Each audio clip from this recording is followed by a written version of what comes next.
Hello, cats and kittens. Mama Cat Gamer here. We are doing the post-ARR, post-A Realm Reborn quests. We're up to the level 50 quest. Gav is level 53 on his bard. And level 53 on dragoon. And I have to fix my sound here. And welcome, folks. How are you? Hope everything is going great for you this beautiful Sunday morning. It's going to be gorgeous out today. I'm thinking I'm going to get into my garden this afternoon. I still have a garden, despite the frost. It was very late this year, so I was actually able to finally harvest some tomatoes after a terrible tomato year. But for this morning, I am going to do some questing. I have a bunch of things to turn in, so we're going to go take care of some of that. Seek entry into Hauk Manor. I think that unlocks the hard mode version of Hauk Manor.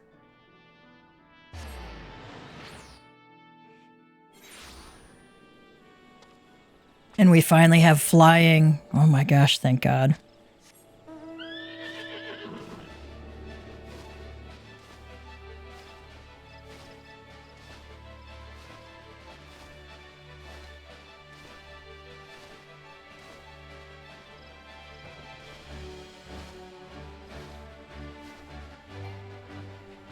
I didn't know we were going to run into so many enemies there.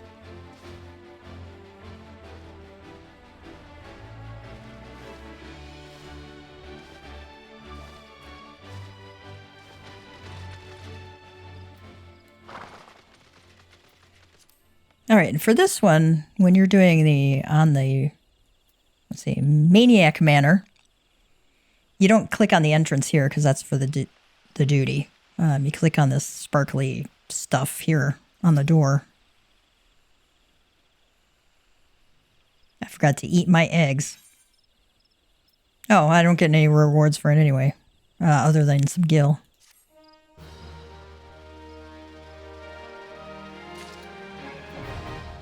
Yep, we unlock that.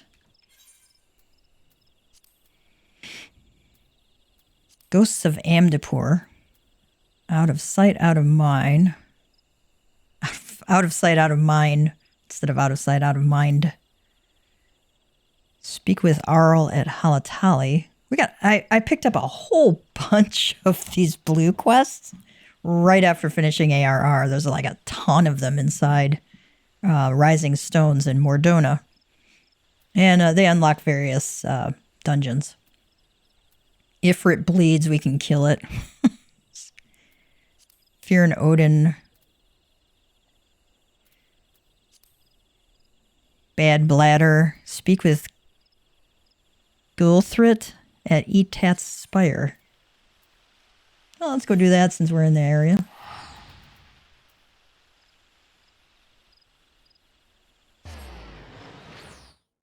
Well, relatively in the area anyway.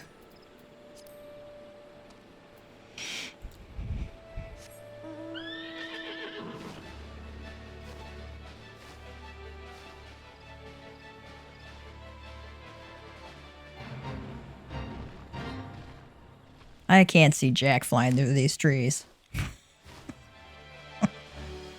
Sometimes you can't fly higher than them neither. You gotta just go through them. Oh, there we go. There's Gulthrit. Oh, Guathrit. Oh, since they do the kind of French thing in Elysian, it's Guithrit. Lieutenant Scarlet sent you, you say. Praise Nafika. Though I believe the worst of the danger is past, what few soldiers I command are both wounded and weary.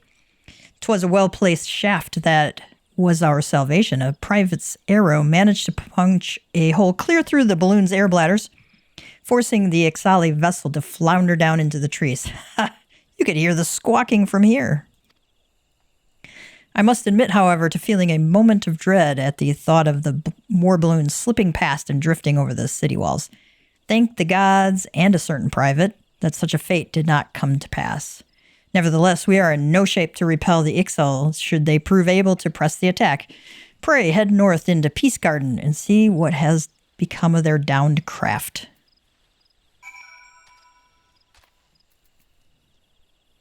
Let's go fly north, see what we got here.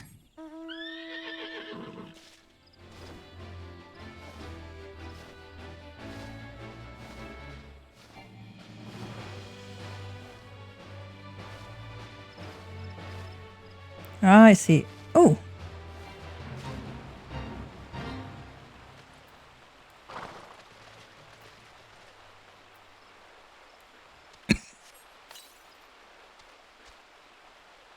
Level 3, okay.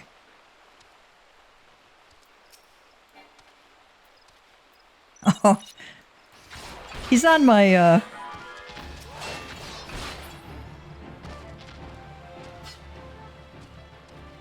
He's on my list for, fates. Like, he's level 3.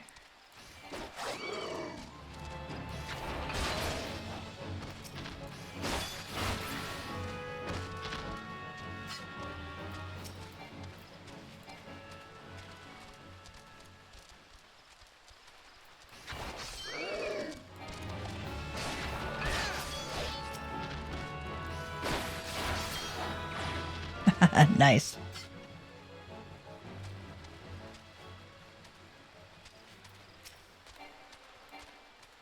Oh, can't.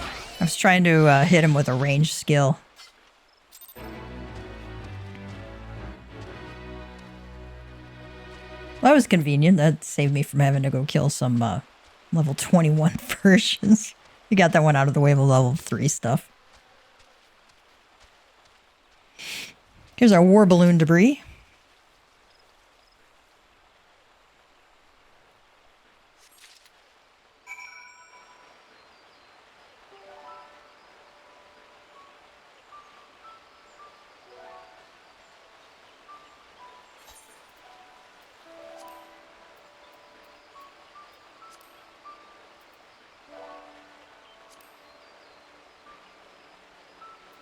All right, so...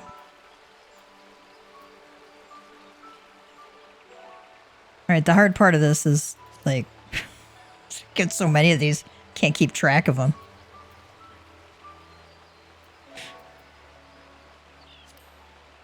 Show the war balloon debris to Guithri. Okay. Let's go back down to him.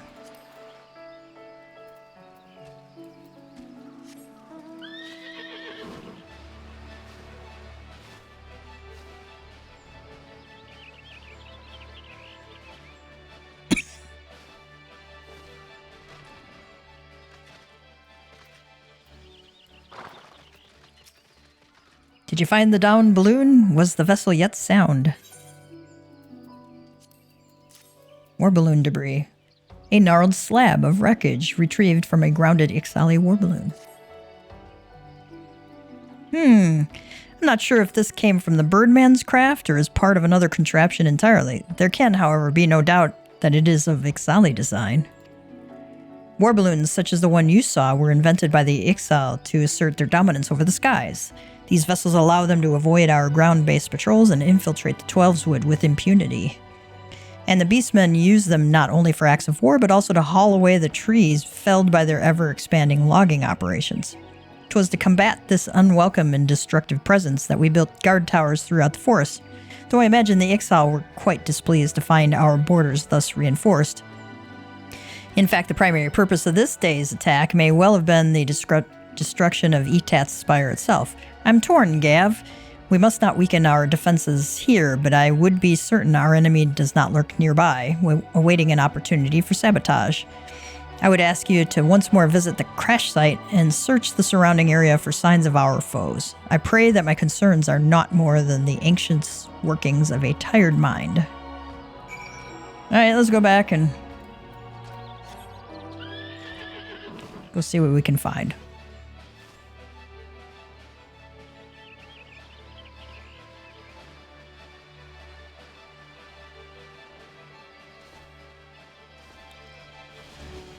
Ixali's storage pot. Oh, we might be unlocking the beast tribes here, too. Or the allied society now, I think. I keep calling them beast tribes.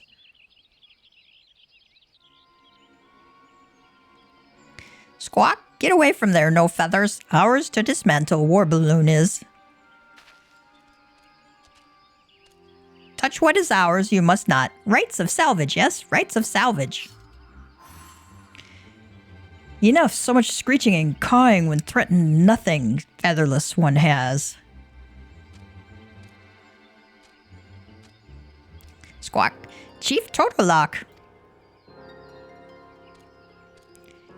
Hold part we sought, no feathers does. Search through wreckage for nothing we did. Weak belling fledging. Calm down you will. Speak with featherless one, Sezul shall. Could you be artisan? No, clothing all wrong it is. Garb for honest work it is not. Come on. He's in the ceramic attire. I mean, how much more honest can you get? Squawk. Raise your weapon not. Ixal we are, but not same kind that attack your tower. Balloon part you took. Value to you is little, yes? Have it from you we would. Not by force, no, and not for nothing. We make deal, yes? Inside gate, you come. Show your work in return, Sezul shall. But chief, mean to let featherless one inside, you cannot. Spread our secrets, he will. Sezul says, Squawk. Question chief, you will not. Sezul's decision it is. Shut screechy beak before plucked and strung from nearest tree branch you are. It's like doing Yoda speak here. Fierce look featherless one has. Look forward to next meeting, Sezul does. I don't know, he looks kind of cute to me. Listen well, no feathers. If chiefs trust you betray, flay skin from worthless bones we shall.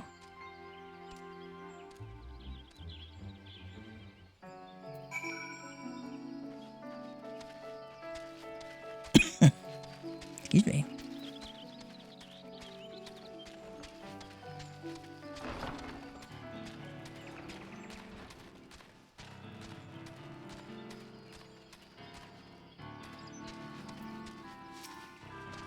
Brave you are to walk into Ixal Den. No such camp existed, you did not. Eh? Now have that balloon part in your name, says Zul would. Alright. I'm gonna hand over the debris. Yes, yes, Squawk. Searched long for this we have. Thank you, Gavtia. Know you what this is, It is special stone used for making instrument to read speed of wind. Only found in Zelphatol. Very rare. Even clever Sezul cannot build such instruments without it. Squawk? Seem confused you do. You wonder why Sezul not go to Zelphatol and fetch stone himself, yes? Tell you why, Sezul will. We are not like Ixal of Nautilon and other places. No fighting with forest people. Outcast we are. Call ourselves Icatl 9. Impressive, yes? Had nicer sound than Icatl 20 or so.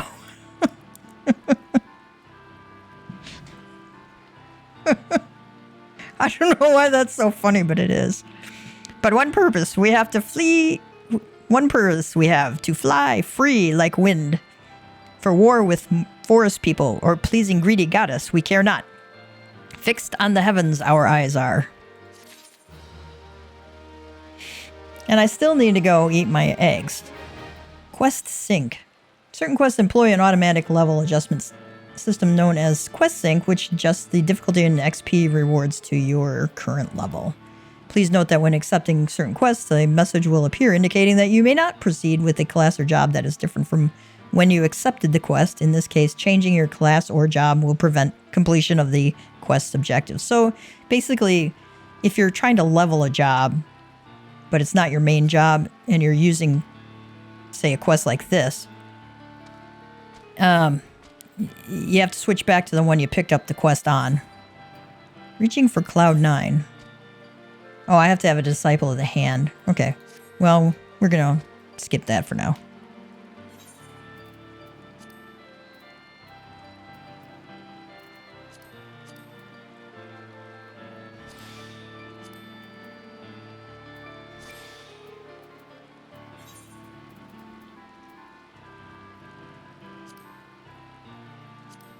Halatali and Copperbell mines are in Thanalan. Ghost of Amateur Keep. He's in the Shroud. Okay. Go to Quarry Mill.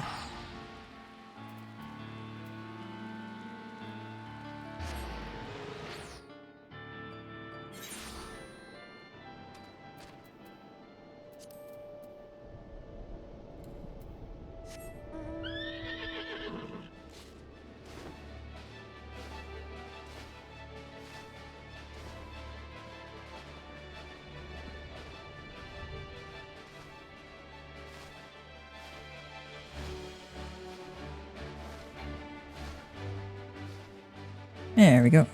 Ooh. These little icons mean I have, gosh, what's it?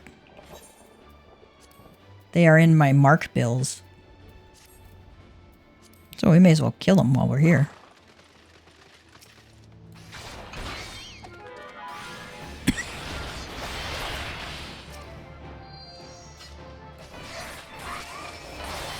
I have to kill 4 of them. Well, how convenient that there are 4 right here.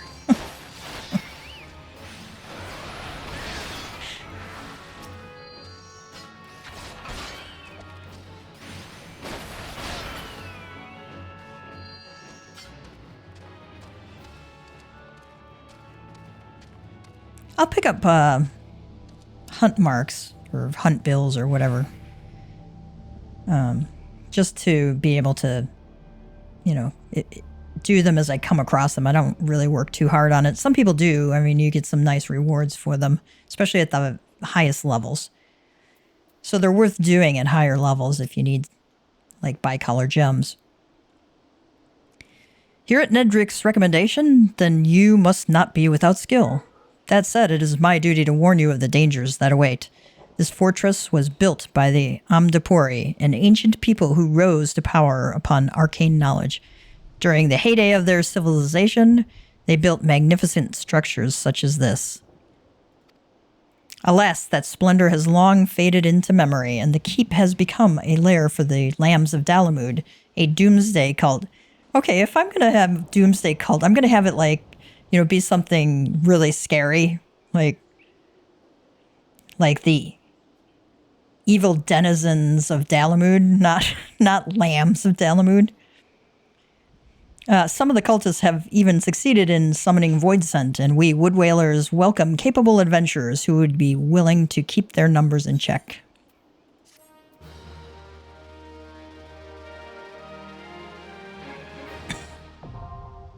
Oh, okay. We went and unlocked a bunch of dungeons. That'll at least give me something more to do than just the basics.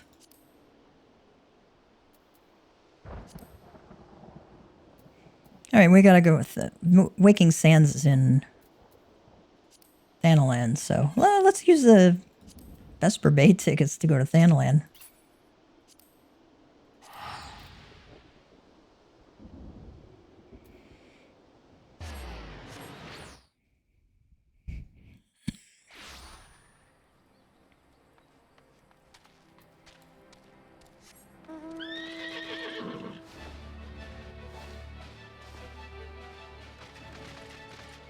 Oh, Tataru's here. See what she's got to say to us.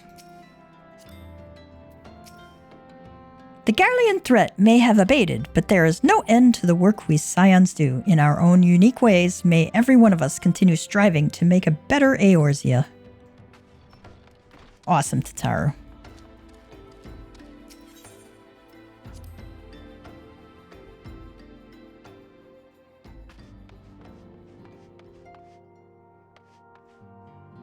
Actually, I think I want to do this on Bard. I do most of my dungeons on a melee DPS, just because I like melee DPS. Wonder if these guys have anything new to say from last time. Thancred says, believe me, I am quite eager to resume active duties and redeem my good name, but I have not forgotten that similar sentiments nearly led me to my doom once before. That's pretty much the same as what he said in the past. I will not question the wisdom of our Baldessian colleagues. They have bid me rest, and so I shall. while we're here, let's mend.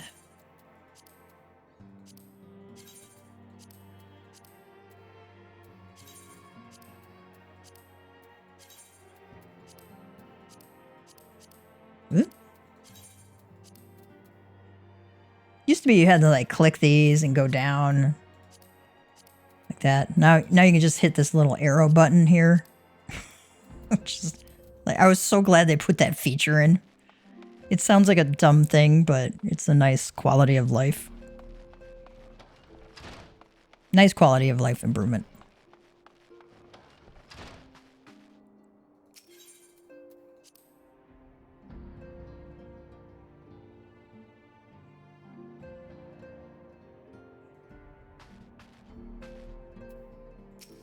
Minfilia. It is good to see you hale and healthy, Gav. I received word from Ida and Papalimo that you had felled good King Moggle the 12th. May he rest in peace. But I had hoped to hear your version of the tale. So she listens to him. So, it was as they said, summoned with the same methods used by the beast tribes and taught by the Asians. Though unfortunate, this incident did at least serve to remind the Elder Seedseer of our usefulness. Her offer of additional support could not have come at a better time. My thanks, Gav.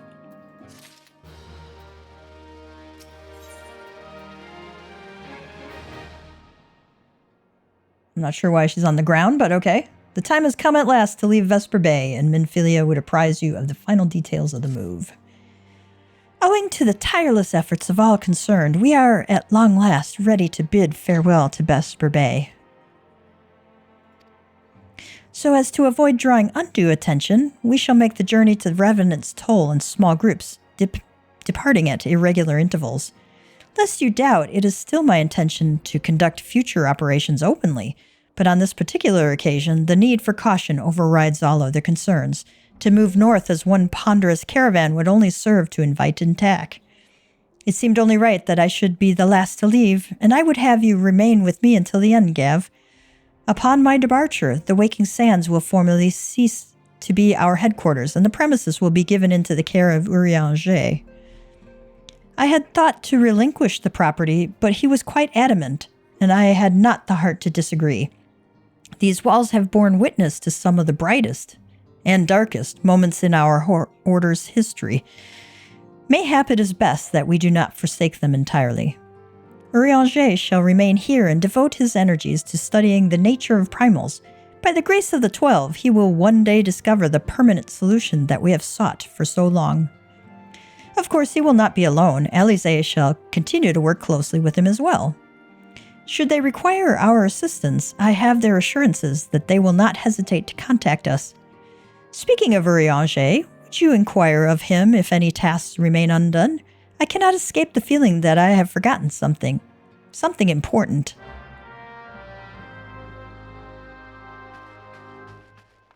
You know, they introduce Alize fairly early into ARR, and then they do nothing with her for the rest of the entire ARR game.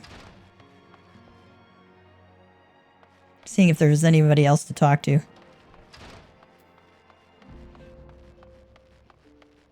So at least now we know where she's going to be at.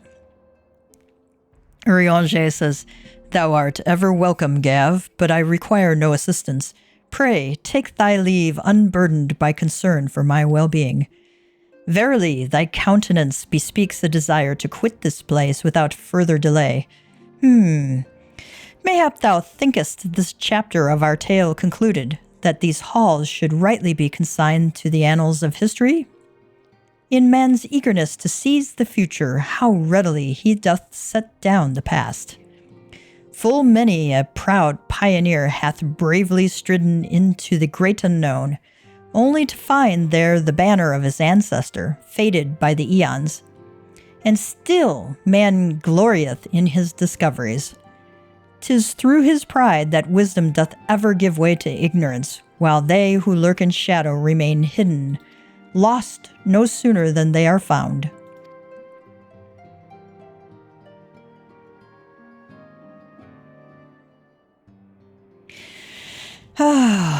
Be not offended, Gav. thy conduct hath ever been beyond reproach.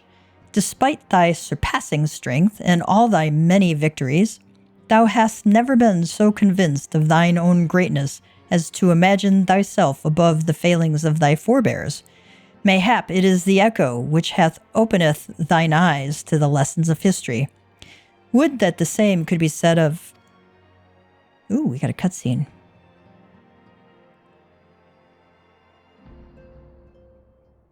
Ah! Minfilia cries out. Whence came that cry? The solar! 12 forfend the antecedent! He looks concerned, and then suddenly not concerned.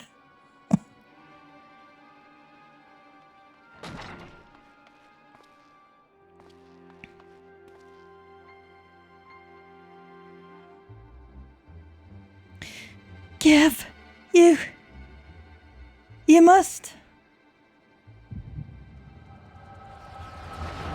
It's a fine time to have an echo hit you.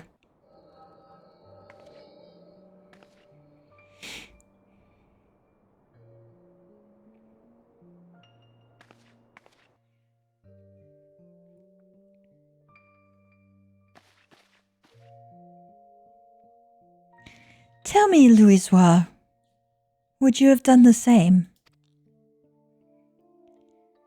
Louisoix Levailleur was a remarkable man, wise beyond mortal measure. Would that I had met him prior to his passing. Ooh, an Ascian. An Ascian here? How? How readily you see you are indeed gifted, antecedent. But you are not like the others, your robes. Gifted, but ignorant. Yet I shall not judge you harshly. The fault lies with your forebears. It has been millennia. Mine are the robes of an emissary. Unlike he who came before, I have no quarrel with you. Yeah, right? He who? You speak of La Habrea? La Habrea is a warrior. He fought. He fell. He may yet learn from his mistakes. Then he is still... Come, I only confirm that which you already knew. There is no cessation, no oblivion, only expulsion. What are...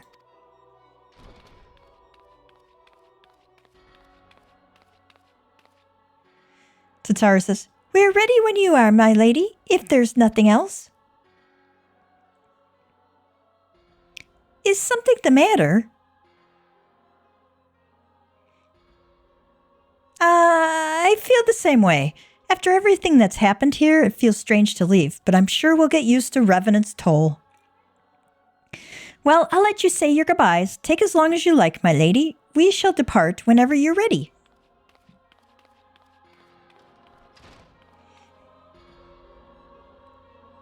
It is only to be expected. She lacks the gift and the knowledge both. To her, we are indistinct. I do not understand, says Minfilia. Shadowless, fleshless, formless. What truth there is in each tale is diluted by time and telling. Knowledge dictates expectation, and expectation colors perception. Thus did she perceive naught. So it is with all but a chosen few. Even you, when young, could not yet see with eyes unclouded. You know nothing about me, nothing! The gift grants you clarity, it grants you focus. With it, you may in time come to see us as we are, rather than this crude approximation. La Habrea did not think so highly of the echo.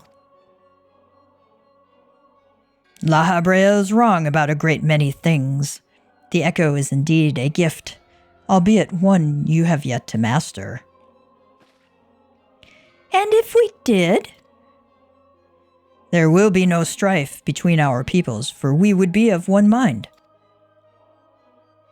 I leave as I came, in peace, antecedent. May we meet again as friends.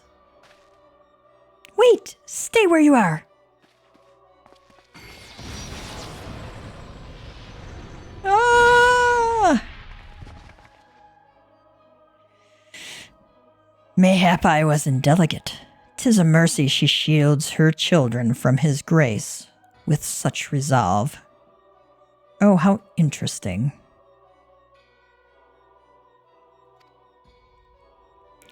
Was it also by her hand that you survived the ardor, I wonder?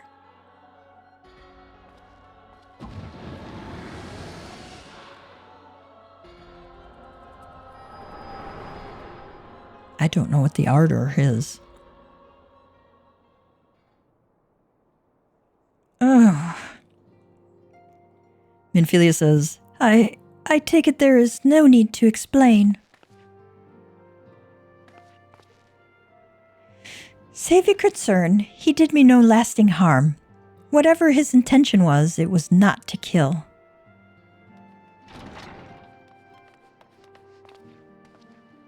I heard a cry. What happened? Are you all right? You look faint. Do you need to lie down? I could fetch you a flask of my special tonic. I wonder what's in that special tonic.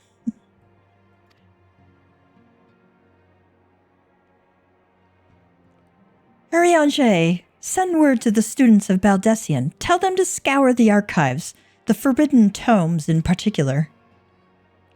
If there is any reference to an Ascian robed in white, however oblique, I would know of it. Ariange says, An Ascian, my lady? Was that what gave you cause to cry out? I did but moments ago glimpse a figure clad in white set forth from the waking sands. Yet Ascians are wont to employ teleportation magics. Why would one be so brazen? I know not and care not. Find him, Gav. Turn every stone in Vesper Bay if you have to. Ariange says, Pray, attend me, Tataru.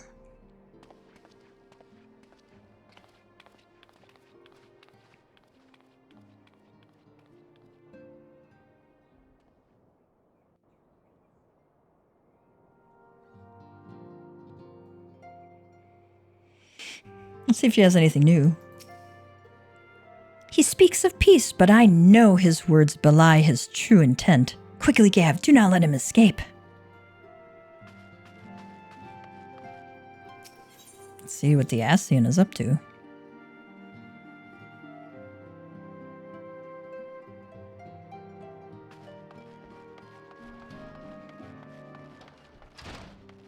See if Ariange has anything new to say. Oh, he has a new blue quest for us.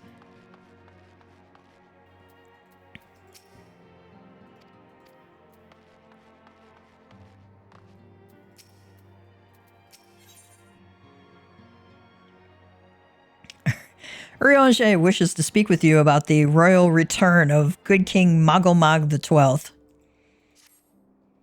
May he ever live to fly. Amongst Mugglekind, the legend of good King Mogulmog XII doth tell of a wise and magnanimous ruler. Alas, the entity thus summoned put the lie to this imagining with his belief in decidedly unpeaceful reign. 'Twas most disturbing for me to learn then that the Moggul's Guard have once more succeeded in placing their manic potentate upon his thorny throne. Methinks the agents of chaos doth lurk in the shadows of this deed. Only with the Ascians' guileful intervention could they have called the king back from the ether with such haste. As ever, it falls to thee, to the blade born of light, to banish the Paragon's dark ambition from our realm. The 12 only know what dire power doth corrupt the savior of these gentle forest folk. Thy name hast been called, Gav. The more moderate faction of the Muggles hath joined with the Order of the Twin Adder in an effort to open thee a path to the good king's domain. I bid thee make haste to the adder's nest, and once more pledge thine aid in deposing this royal myth made flesh.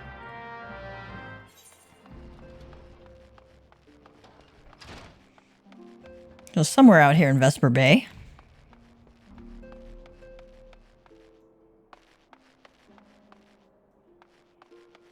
Am I going the wrong direction? Yeah, I was going the wrong direction. Just having a moron moment.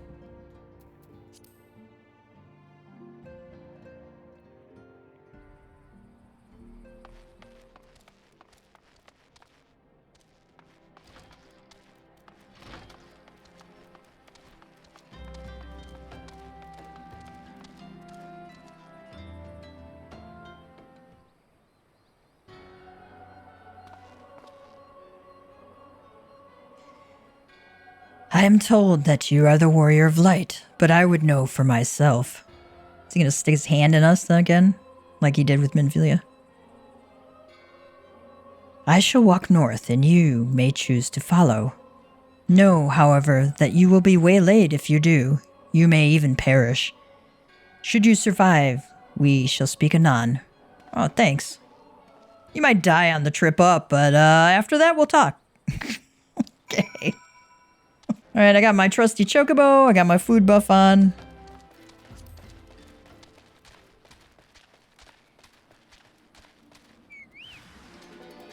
You are being judged.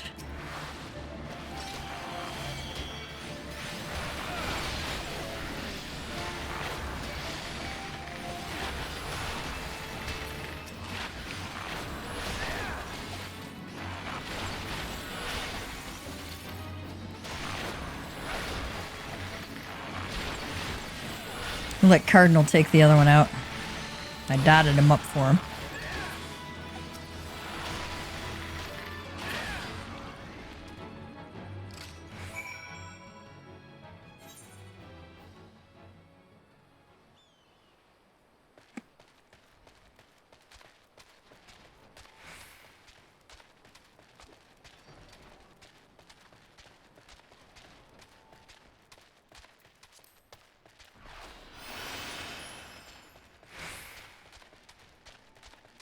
But wait, there's more. Gruesome gargoyle.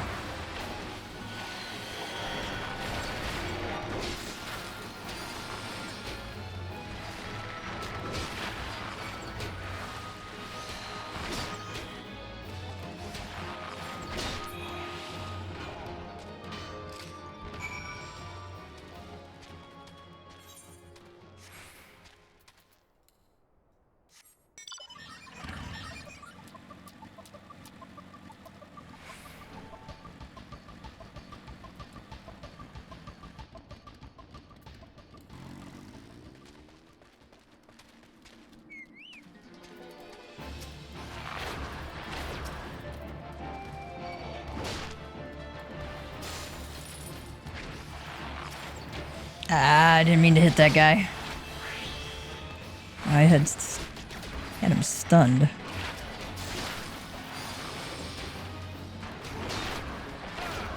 But unfortunately, if you hit them again when they're stunned, they break out of it. I'm going to switch back to the first one.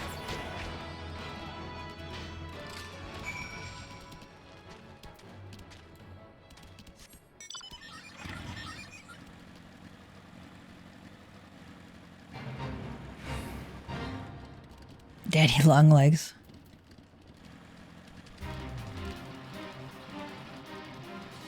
I think the Ascian is up this way. Although I could be wrong. Nope, he's down below. Oh, there he is.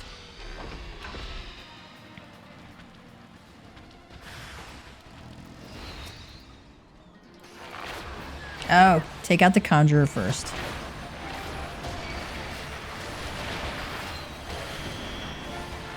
That way he can't heal anybody.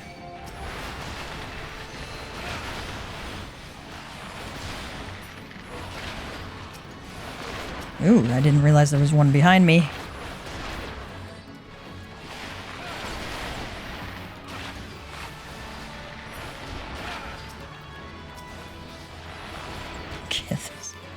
Those toad tongues are just kind of freaky.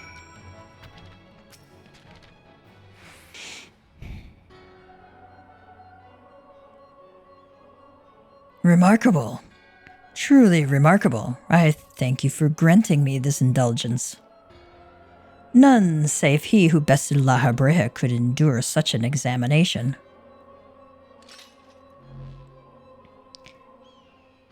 Have the laws of man grown so twisted in my absence that it is now permitted to lay hands upon an emissary? You bore witness to my audience with the antecedent, did you not? Then you know I acted only in self-defense. Bullshit! I realize the same cannot be said of La Habrea. Even amongst his brethren, he is considered unique. Nevertheless, I cannot wholly condemn his misdeeds, for through them we discovered you, one so strong in the gift that he could cast us out. Your mother favors you still, that much is plain, but surely you must feel it? Her influence wanes, and her strength shall soon be spent.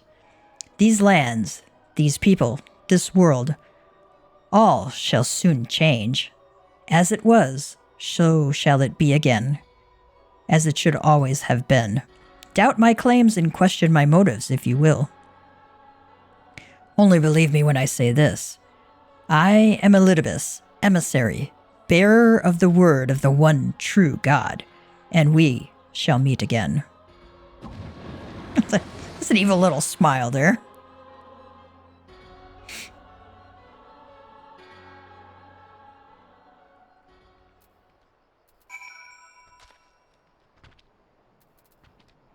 All right, back to Minfilia.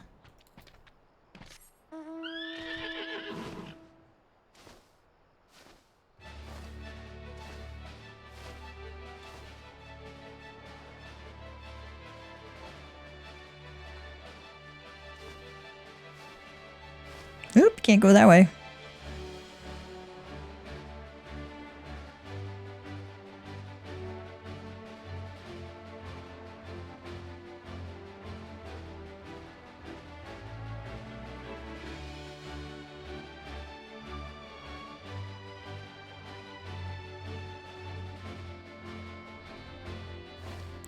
I didn't realize you could see Ul'dah so clearly from here. That's pretty cool.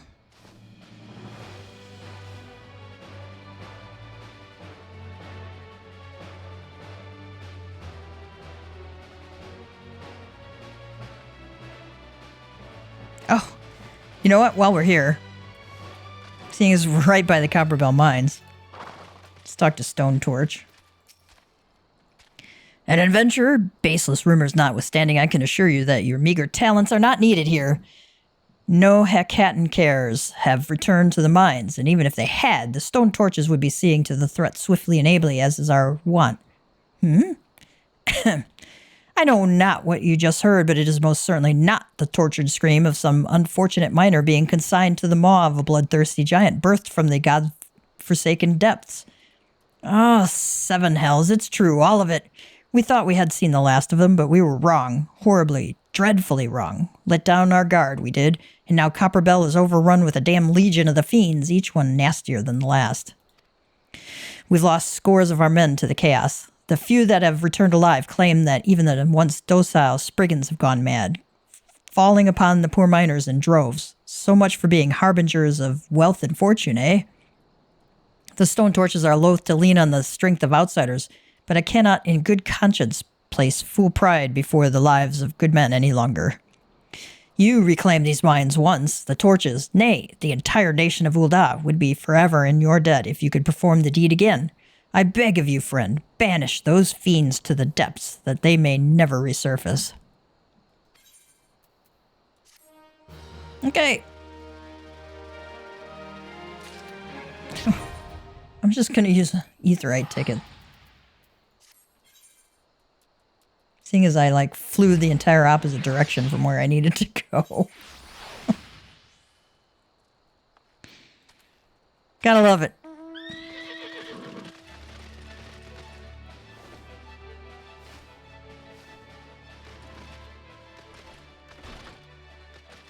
Ah!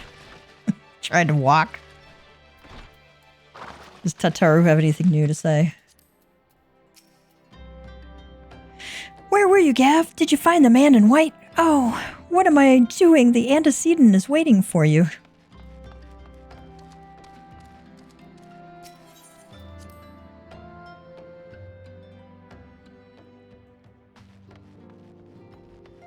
Wonder if Urianger has anything new to say, too.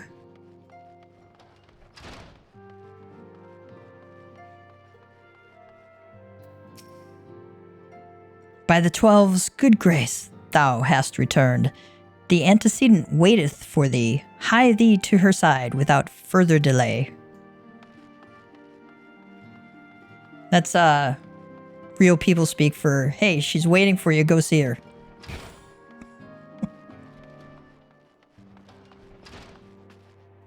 I speak Urianger fluently.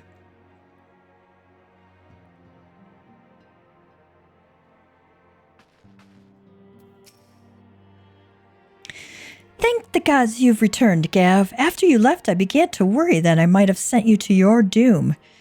I take it our visitor proved elusive. Beg pardon? He was waiting for you? What did you do? What did he say? As it was, so shall it be again? Of when does he speak, and of what exactly? The words of this Elidibus portend much, but reveal nothing, save perhaps a measure of disdain for La Habrea. Oh, I had hoped for answers, but it seems I shall have to be content with a wealth of additional questions. Yeah, pretty void scent blood.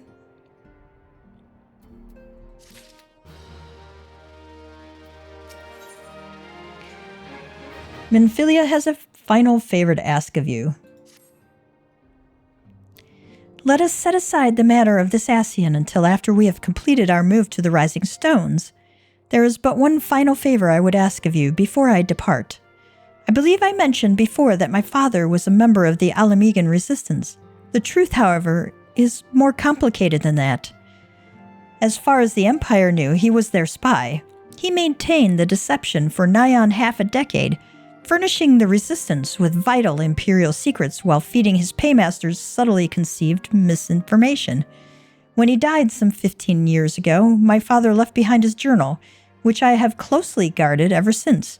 It contains every shred of information he and his agents could steal on what they believed to be the single greatest threat to Eorzea, the Primals. Its wisdom has guided me through the years, though there is much within I still do not understand. It is my hope that Urianger will fare better. Tell him to treat it with care. It is all I have left of my father. Please, before I reconsider, give my father's journal to Urianger. So he was a double agent.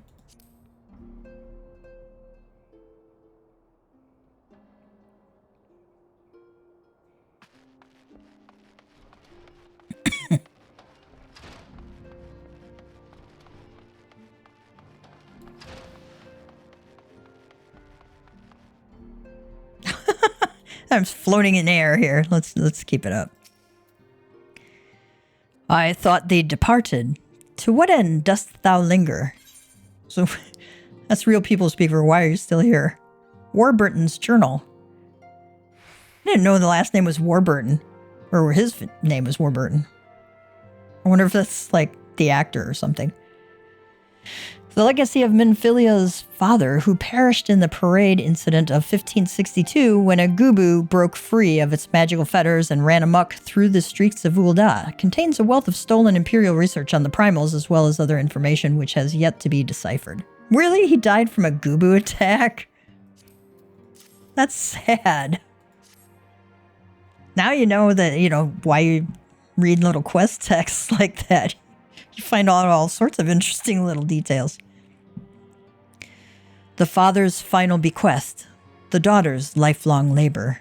It is no small thing to surrender such a cherished memento. Well can I imagine the antecedent's pain.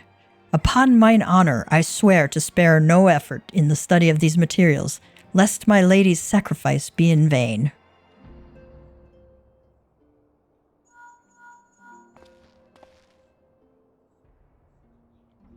Gav, this is Minphilia. Okay. She's calling us from literally the next room over.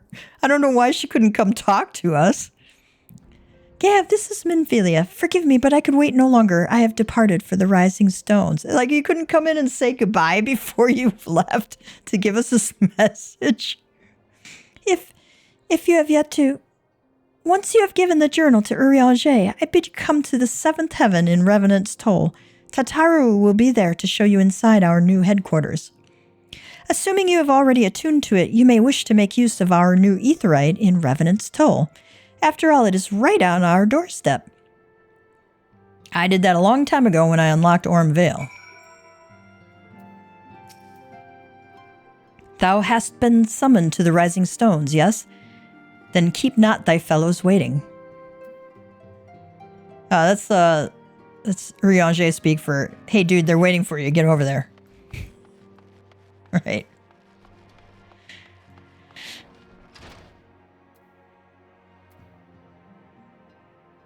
Alright, let's see what else we got in Thanalan here. This time's for fun. Let's go to Halatali. Go down to Camp Drybone.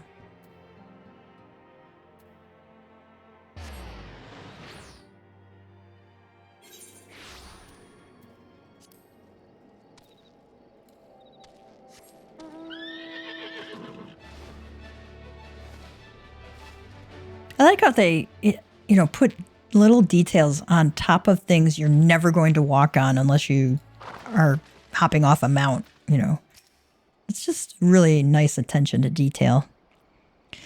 Arl says, welcome to Halatali, where heroes are made. I am Arl, and any friend of Huguebear is warmly regarded acquaintance of mine.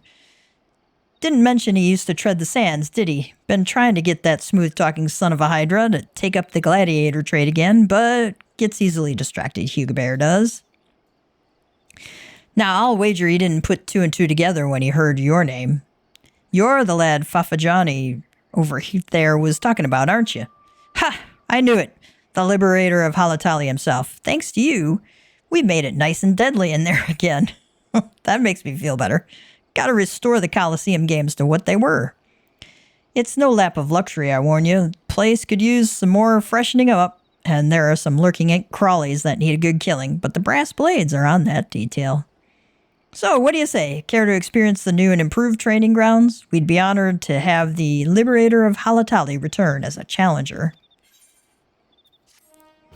I think that's really cool that they took what was the dungeon originally. You've cleaned it out, and now they've turned it into, a Coliseum kind of thing. Instead of having you just kind of go repeat killing. Oh, the enemies are back. Let's go kill them again. All right, I think we've... Speak with Rambros. That one I am going to do in a little bit. We're going to check in at Revenant's Toll first. This Legacy of Allag unlocks the Alliance raids. Or starts unlocking the 3 Alliance raids for ARR. Hello, everyone who joined.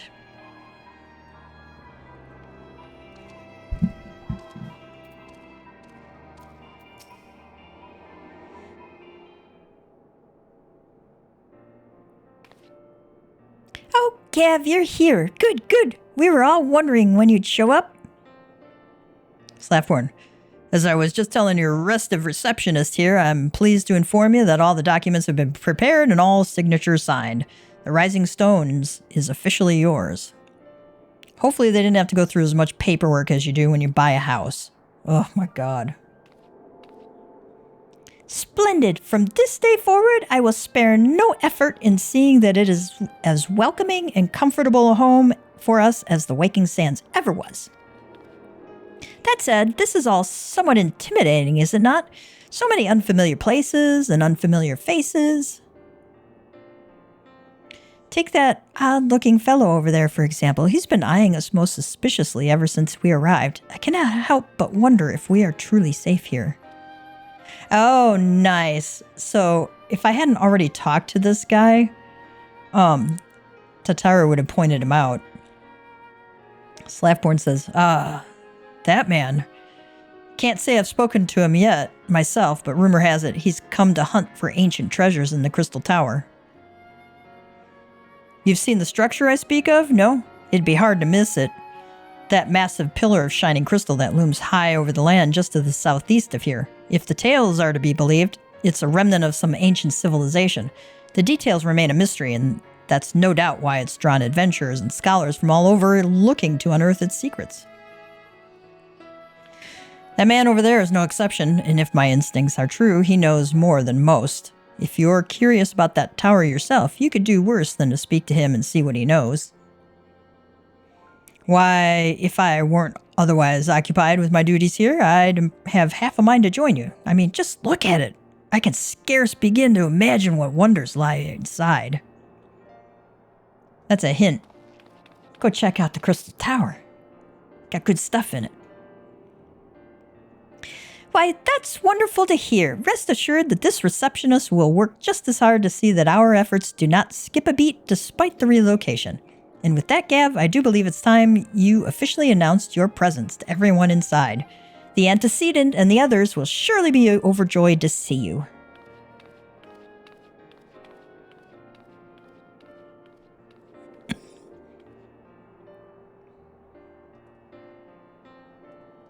The Crystal Tower quest series is now available from the Outlandish Man. In order to progress in the main scenario, you must first complete certain quests in the Crystal Tower series.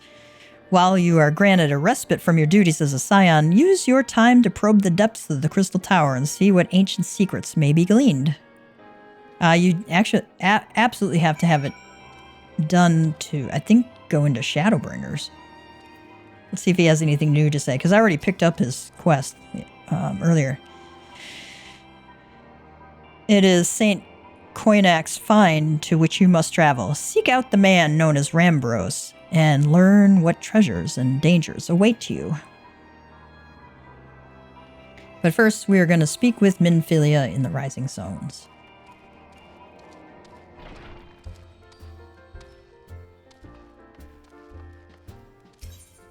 For keepsake? Oh, it's not yet available. Okay, because I haven't done the first Amdapor Keep yet.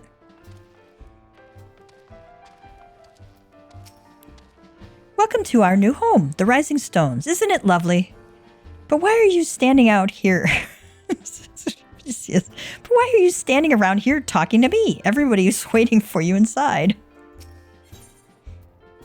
Enter the Rising Stones, yes.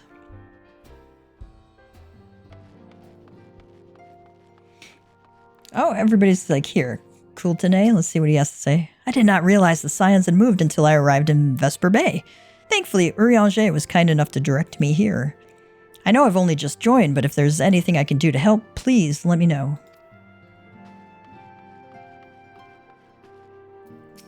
Y'shtola says, as you can see, our Sharlayan allies have furnished us with a wealth of new tomes. 'Twould be prudent for you to broaden your knowledge as well. Oh, can't go in there. Thancred. As ravishing as ever, perhaps for old time's sake she would... Gods, Gav, don't sneak up on me like that. We bards are an easily startled lot. Bards? Thought he was a ninja.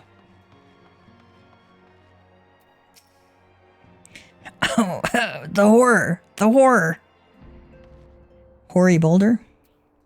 Ida, I love the smell of victory in the morning. It smells like sweat. No. Moon toy sauce. No. Victory. Yeah, victory. That's from a movie quote, Vietnam War movie, where a sergeant is watching something get firebombed and says, I love the smell of napalm in the morning. Pepalimo. So here we are, completely independent and unquestionably neutral, or at least more so than before. Truth be told, I cannot say it feels that different. Of course, Ida begs to differ.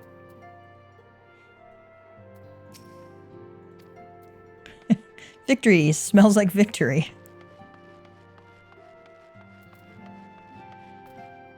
Flamine, oh, you wish to help? That's very kind of you, but I can manage on my own. Besides, you should be out having grand adventures, not withering away here with me.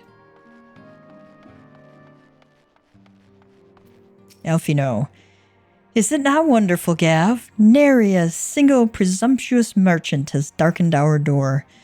I know full well they will come in time, but for now, let us enjoy the respite. Enter the solar.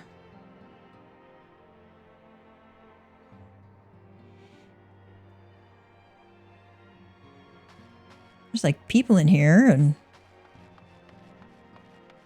can't go through that door. It's kind of fun to see what all the details are. And of course, Louisoire's cane there. Or staff.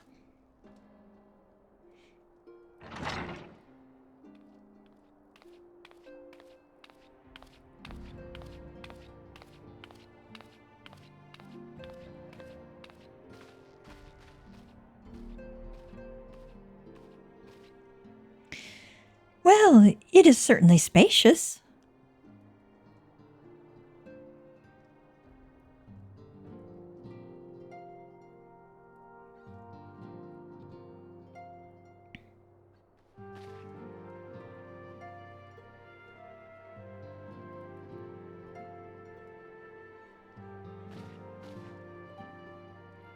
Today marks a new beginning for the Scions of the Seventh Dawn. For today we declare our independence. Elfino says, we shall henceforth be beholden to no nation, but serve all of Eorzea's people proudly and openly. But this does not mean that we will sever our ties to the Eorzean alliance. On the contrary, the antecedent and I shall endeavor to strengthen them. Rest assured, however, that we shall not permit political considerations to influence our decisions. Minfilia says, our identity remains unchanged, as does our cause. We are the Scions of the Seventh Dawn, and our single purpose is to safeguard the future of Eorzea. Everybody agrees? Yep. Yep. For Eorzea!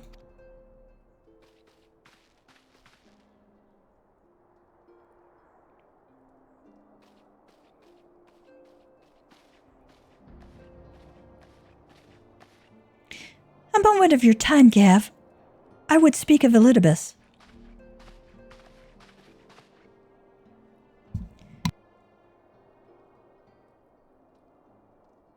I require something to drink before I take on more Urianger speak.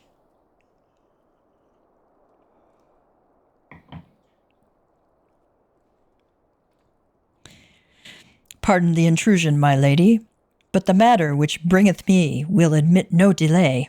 Mine every attempt to contact the students of Baldessian hath been met with silence. No one will respond. How odd. Allow me to try. So Urianger says, hey, let me interrupt to say I can't get a hold of the students here. That's not their usual.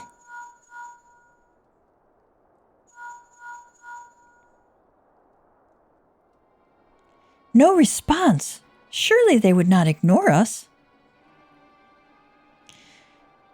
Urianger says, they have never met, my lady.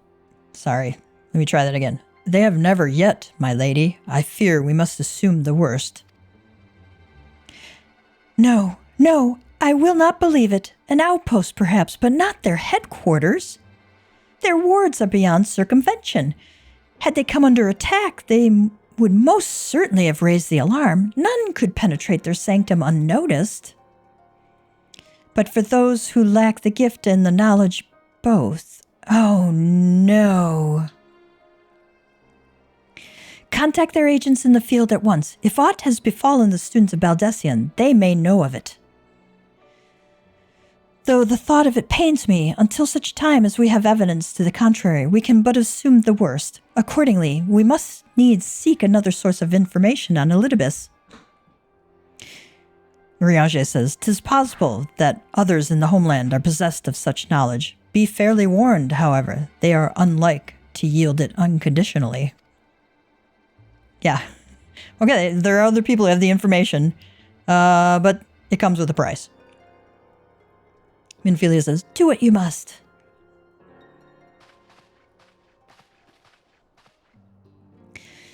Yet another unforeseen and unwelcome development.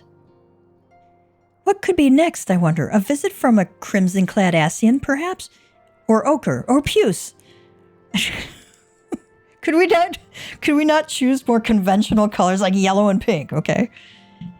And what of our allies? Oh, and which of our allies will then fall silent? For a time, I thought we had gained the upper hand. When you shattered the Crystal of Darkness and cast out La Habrea, I dared to hope that we had found a way to rid ourselves of the Ascian menace. But I was wrong. He endures and may yet return. Upon that point, I have no doubt that Elidibus spoke true. Yet there must be a way to destroy them utterly, a way to spare this world their unholy machinations. I dare not consider the alternative. There are forces at work we do not understand, Gav. I discern them all around in disturbances too great and too numerous to be dismissed as mere coincidence.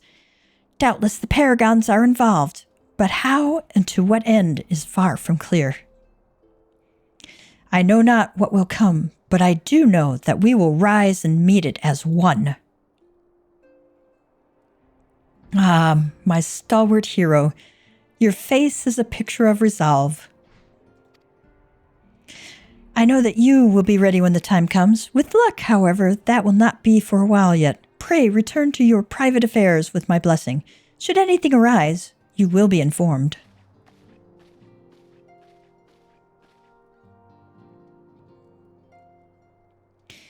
Kryl, where are you?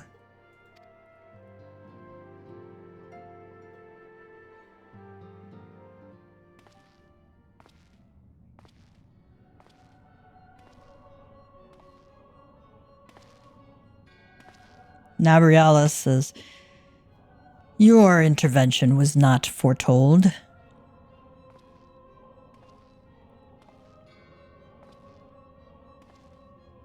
Elidibus says, you object. Nabrialis, weak question. Our plans are in motion, your intentions unclear. Elidibus says, they survived the 7th ardor and are stronger now in the gift. Does that not intrigue you?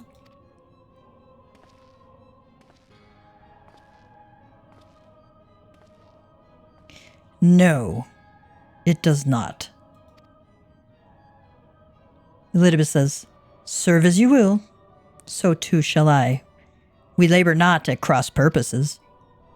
The wisdom of his plan shall become apparent in time, when the veil is lifted from their eyes, and at long last they see.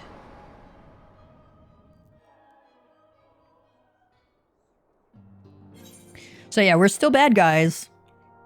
We're just a little more sneaky about it with Elidibus. All right.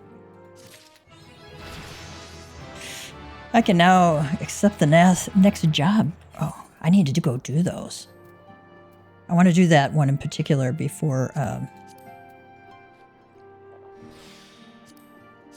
going into the Heavensward expansion. Plus, I want to get my next skills, you know. We haven't done that. Hey, Minfilia has a new assignment for you. Truly there is no rest for the weary. Scarce had I begun to make myself at home when I received a request for assistance from Amagina and Sons Mineral Concern. It would appear their storehouse in Horizon has been the target of a series of covert robberies. Minor as they seemed in isolation, occasional discrepancies in the manifests were long dismissed as clerical errors. It was only during the concern's annual audit that a pattern became apparent. Significant quantities of crystals, and only crystals, were missing. I need hardly tell you what that may imply.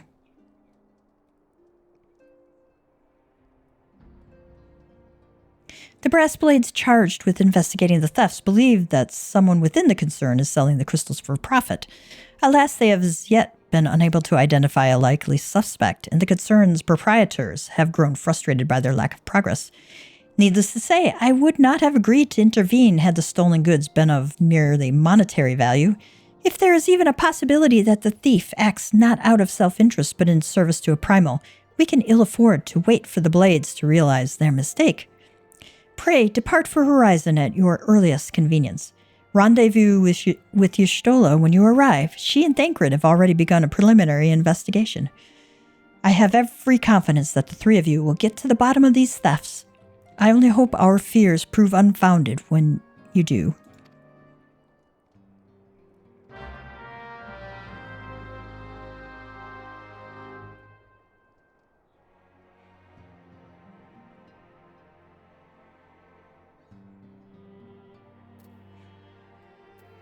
Does she have anything new to say? When you arrive in Horizon, be sure to speak with Y'shtola. She will inform you as to the latest developments. For my part, I shall continue to speak with the concern's representatives. They may have additional information which could be of use.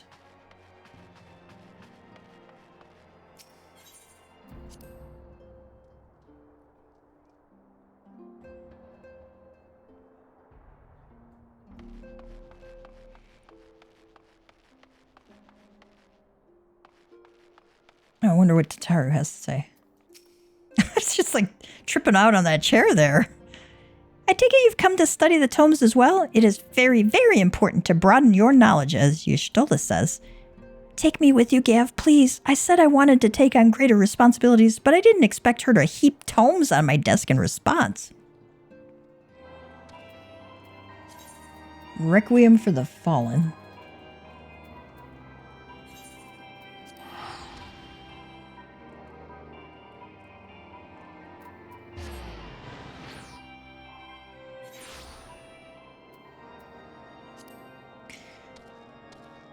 I think I'm going to switch over to Dragoon.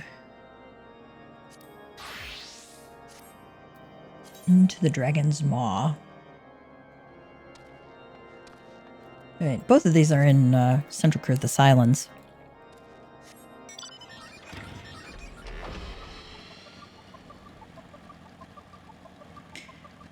From what I understand from family and friends in the Great White North, it is cold up there.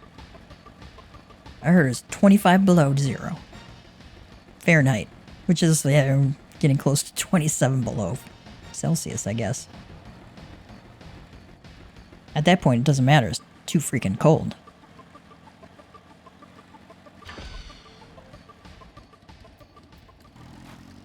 Meanwhile, it's almost 60 here today. It might get up closer to 70. Draken Mail. Well, that's pretty cool looking. Ooh, and Dragonfire Dive. Alright. Sir Albert wears a solemn expression on his face. Gav.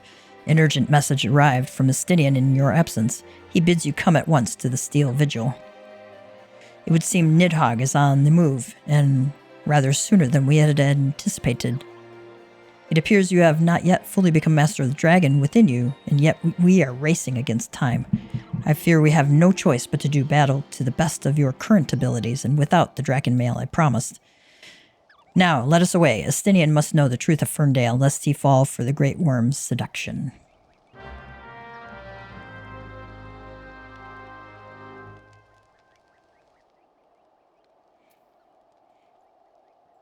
Albert have anything else for us? I am Sir Albert Bale, Knight of Ishgard, in service to the Holy See. Alright.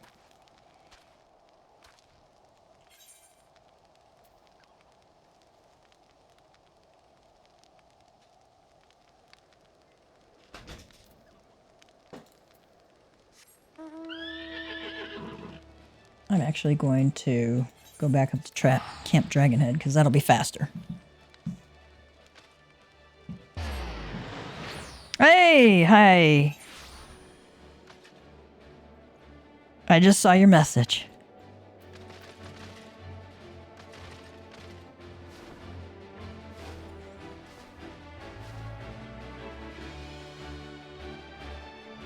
I hope you're doing well.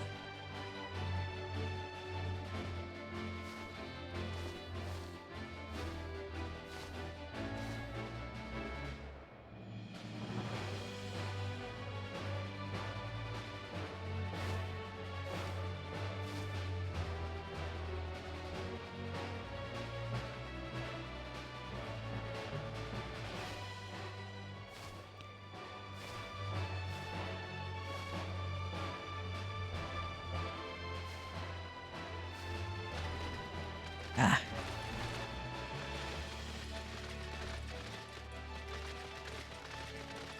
I think we have to go up here.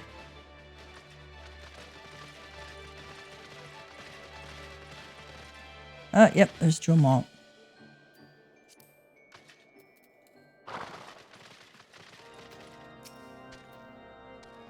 Gavtia, you've come to lend us your strength. House Durandare is in your debt. You will rejoin with us to know... Oh, you will rejoice with us to know that the battle for the Stone Vigil has finally begun. The first wave has already breached the outer defenses and entered the keep. As depraved a foe as the Dravanians are, they have a certain cunning. The place teems with unbelievers who gladly embrace death merely to deny us a foam of advance. We come to slay dogs and are bled by nits. There are graver matters still. After our first wave stormed the keep, the enemy sealed the breach behind them. The Vigil headgate is now a welter of molten iron and stones sharp as a headsman's axe. We can no longer send reinforcements by land. The danger is great, and we must go by air. I shall lead the second wave, and would have you join our strength to your strength to ours. Sir Nathlin awaits you near the Stone Vigil itself. I shall join you as soon as I have seen to the airships.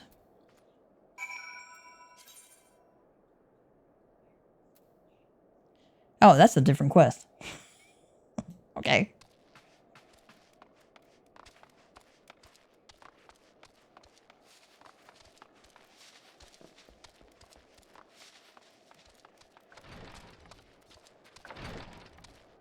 I wonder if I have to do anything else.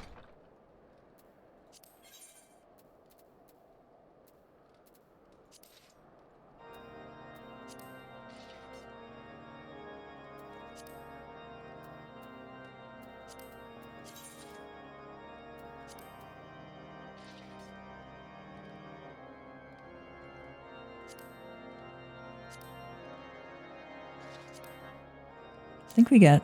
Oh, speak with Nathlin. Okay.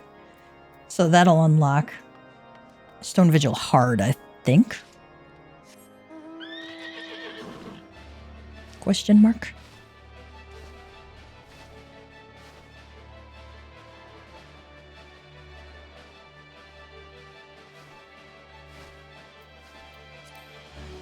That's a nice effect over there with the clouds, fog in the middle of the valley there. Nice.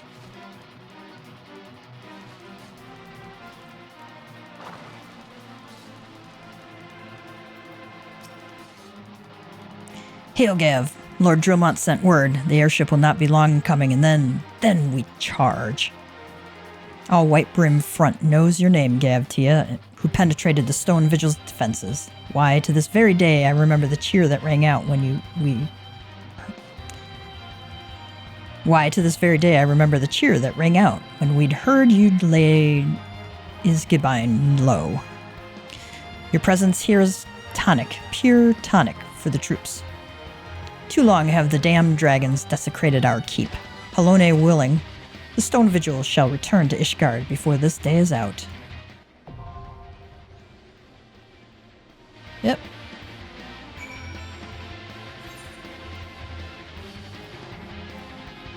Alright, let's go back to Camp Dragonhead. Alright, one more blue quest. Out of the log there. So I don't have to look at 900 of them.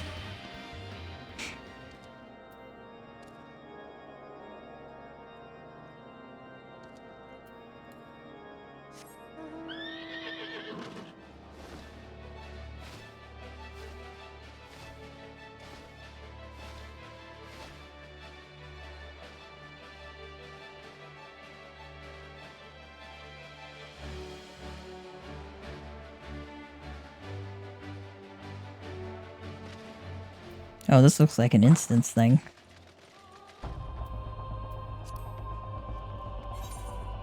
Yep. Duty calls! Commence battle for Into the Dragon's Maw. You want to have good gear for this. Alright, it's a level 50 instance.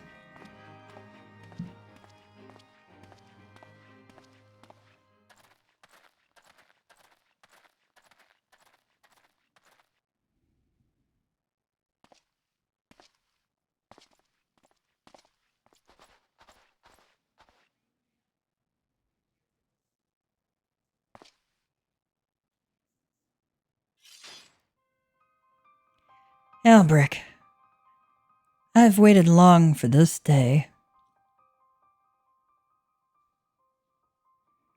You who fancy yourself an azure dragoon, the man whose cause you have taken for your own, is a coward. He relinquished the power of the dragon of his own volition and watched as Ferndale burned. Do not think it ironic that I was chosen azure dragoon.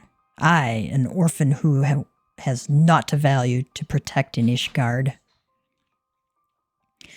I suppose I must give thanks, for it was the eye that revealed to me the truth, a truth so damning as to undo a lifetime of trust.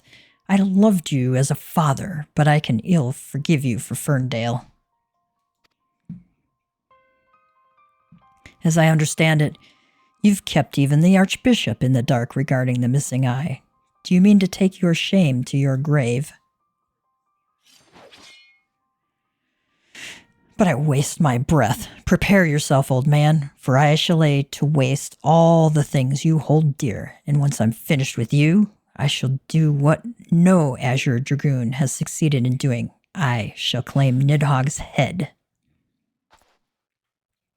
Calm yourself, Estinian. Your rage renders you vulnerable to the dragon's influence.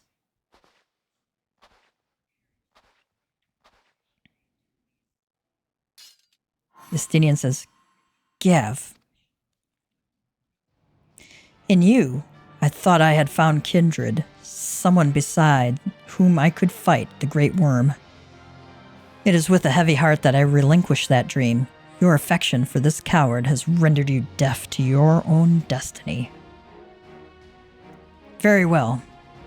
That we would one day cross lances was inevitable from the moment of our first meeting.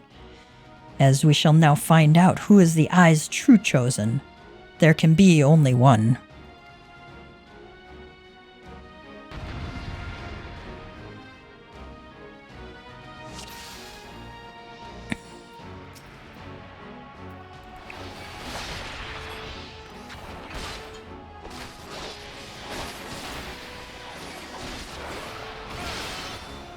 Estinian is consumed by the dragon's curse. Make sure to avoid those jumps. Okay. You feel your wounds knitting. That's good. Ah, yes, the power of the eye, but it cannot compare to mine own.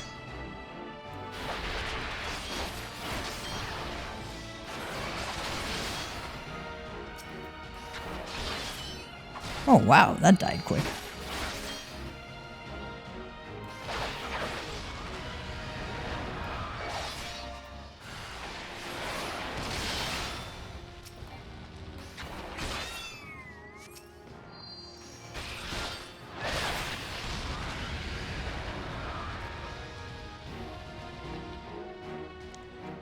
Okay, that could have been really hard, but fortunately for us, it was pretty easy. Voice from within. Feeble creature, dost thou desire power?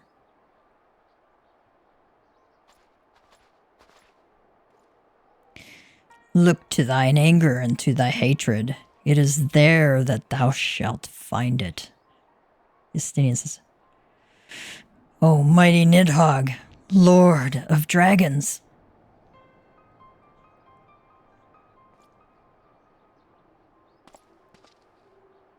Grant unto me thy blood, that I might be granted the claws and fangs wherewith to rend thine enemies. Ooh. Maybe we aren't done.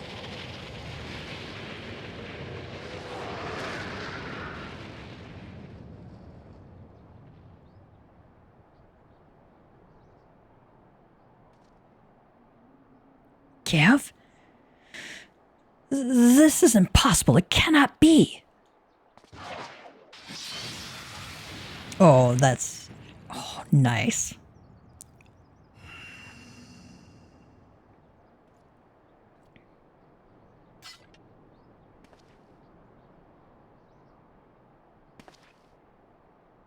Where'd he go?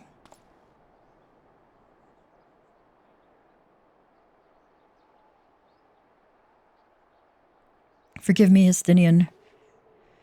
I have failed you once again. I'm fine, Gav, somewhat shaken, but otherwise whole of body. Suffice it to say, I have much to reflect upon. Let us return to the observatorium.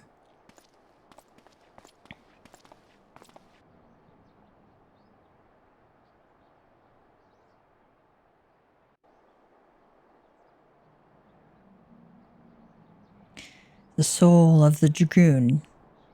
I couldn't read that fast enough. It shines.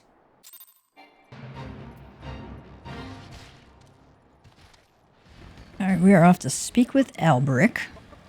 Finish up this quest, and then we'll go west a little bit and do the archer one. Bard one. And then I gotta take a quick break. When the being of darkness closed upon us, you appeared to me the spitting image of Haldroth the Dragon's Eye, just as he is depicted in the Holy Scriptures. I thought that mayhap the years had taken their toll on my mind, but behold, the soul of the dragoon shines as it never did in all the years I bore it. It would seem you have achieved that which was thought impossible. You have awakened to the ability that none but the first Azure Dragoon possessed. Truly a momentous achievement.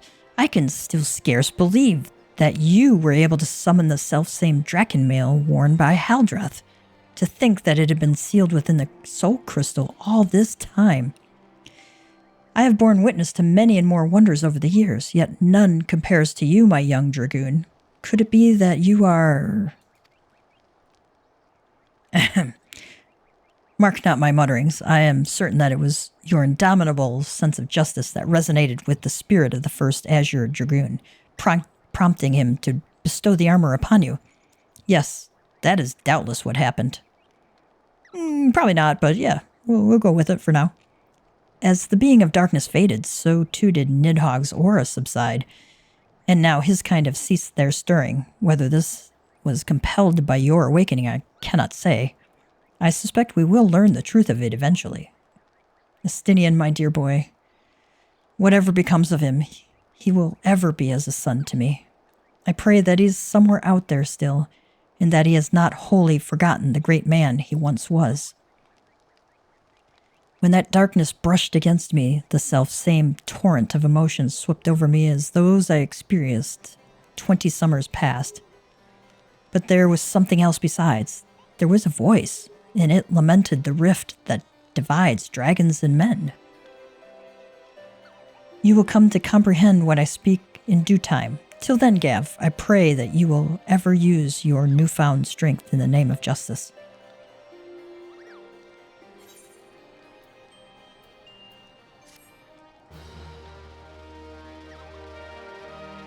You end up getting 2 sets of armor out of this. I don't know of any other job that does that. Alright, that concludes the Dragoon quest for Final Fantasy XIV Realm Reborn. In order to undertake the next series of quests, you must first meet the following requirements. Completed the main scenario quest before the dawn. Once you have done so, the next quest will be available from Alberic. Dragoon Age 1. Wonder if that's related to Dragon Age. Gav, a pleasure to see you again. I see that you remain steadfast in your pursuit of the way of the Dragoon. Well, he has nothing new for me for the time being. Right, let's head over to Requiem for the Fallen on Bard.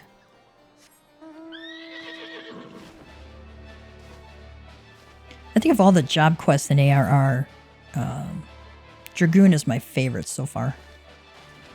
Just really well done.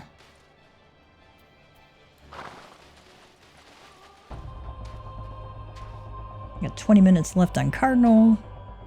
Although I don't think Cardinal follows me into the instance. Nymea lilies. Bouquets such as these are oft used as offerings to the dead. Target not in range. Really? I'm standing right in front of it.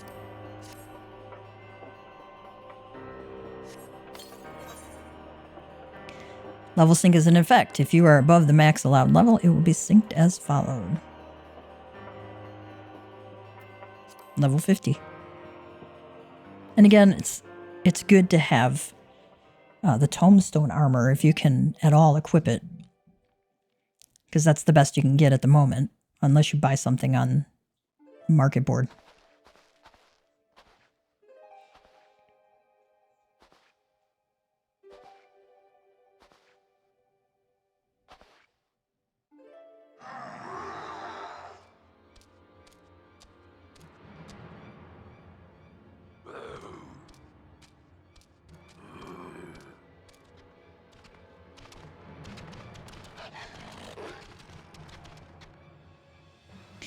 We are surrounded, and our foes seem disinclined to listen to parley. You must survive this, Gav. My soul is overburdened with the deaths of too many dear companions. So, basically, don't die.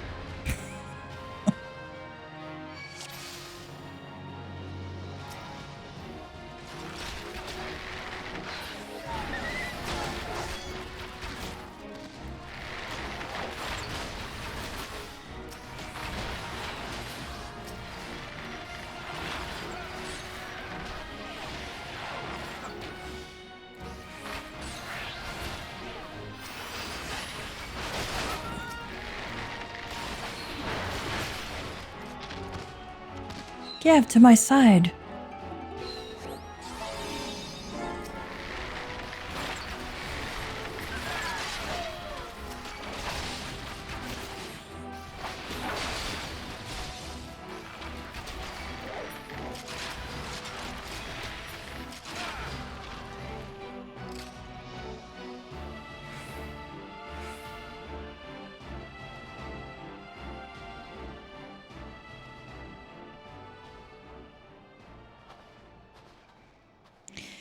Gav, without you, I would not be standing here this day. I thank you from the bottom of my heart. Forgive me, my friends. I've kept you waiting over long. Uh-oh.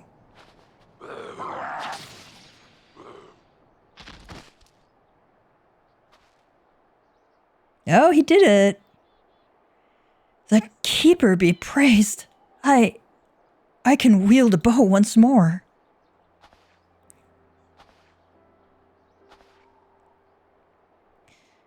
It was you, young one, who helped me to remember how. I had known this for some time, but your presence is as a salve for the wounds of my soul. Your coming has delivered me from the nightmares of my past.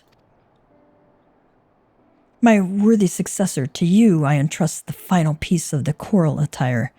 Don it and go forth to fill the hearts of men with courage and purpose. Though the seasons may turn, bending a man's back and dimming his eye, so long as there is life, there is reason to hope. Thank you, Gav, for showing me the truth of this.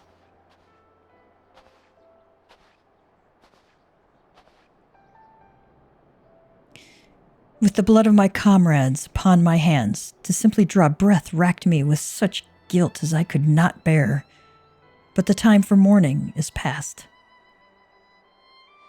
I shall take up the bow once more and lend what aid I can to the gods' quiver in fighting for those who yet live. I do my fallen comrades the greatest honor. Aww.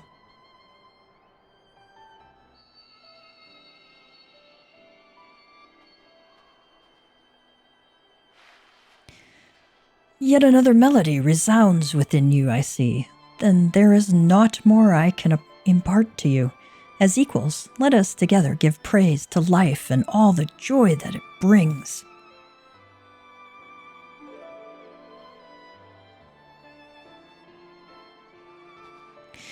Heed me, O puissant Althic. Turn thee over the hourglass of time, that we may exult in the glory of all creation. In thine exalted name we sing, that the living may savor life and the departed know true peace.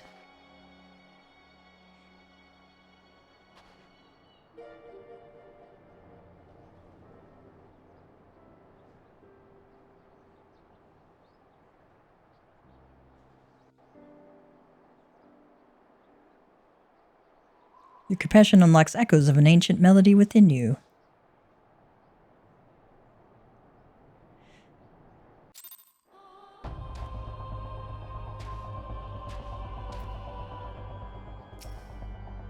I thank you again, Gav. You have blessed this old fool with the gentle touch of salvation. Eorzea awaits. Go forth now, and inspire endless hope and courage with the beauty of your songs. May we one day meet again. Ooh, I got battle voice. That increases direct hit rate of self and all nearby party members by 20%. Radius 30 elms, which is pretty big. Lasts about 20 seconds. Coral shirt. It's not too bad looking, actually, but I prefer what I got on. So, Bard's attire coffer. Oh, I guess we get two Bard attires.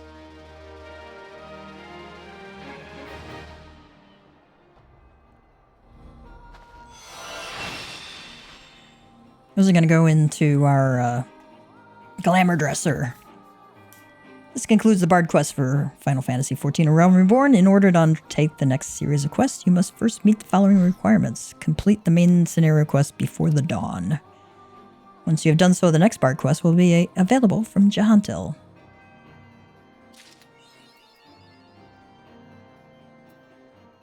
And that has given us new game plus new chapter has been added. So you can replay it if you want.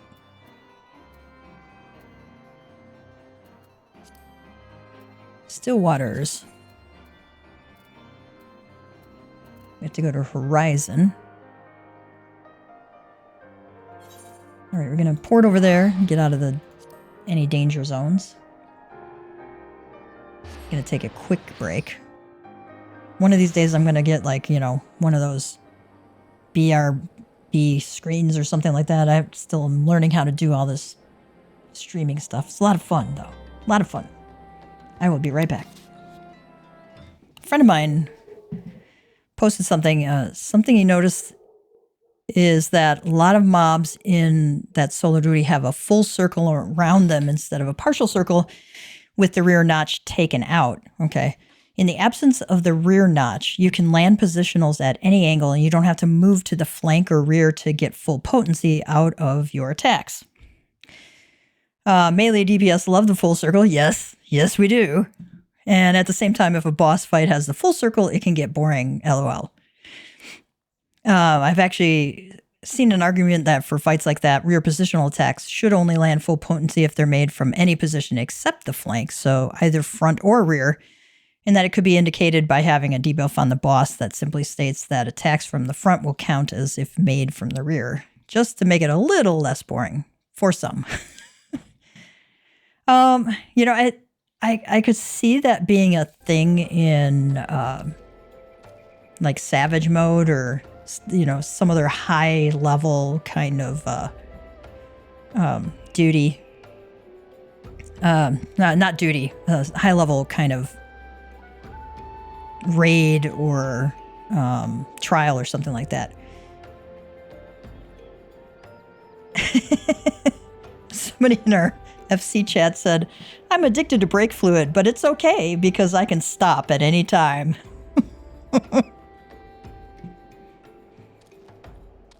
That FC mate has a lot of dad jokes.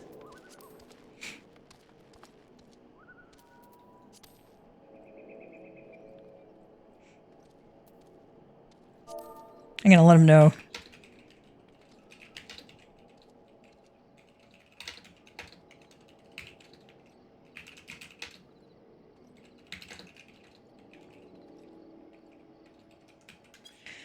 Said I shared your dad joke with my stream. Let's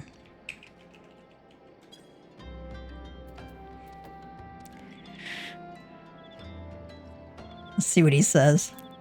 He might post more dad jokes on there just for me to read. Ah, Gav, your assistance is most welcome. I have already spoken at length with the brass blades of the Rose, albeit to no avail. It would seem that the thieves took great pains to conceal their activities. I could go into further detail, but your time might better be spent in conversation with Fufulupa. He is the officer charged with leading the investigation, and I would only be repeating that which he related to me. If aught eluded my attention, mayhap it will not elude yours. I highly doubt Ishtola missed anything, because she's freaking brilliant.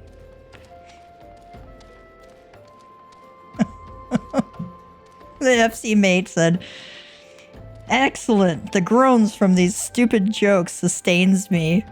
Oh my god, that's too funny.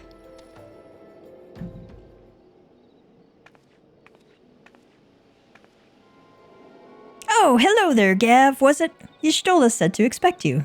Terrible business, these thefts. We have yet to confirm the quantity of crystal stolen, but I dare say it may be greater than...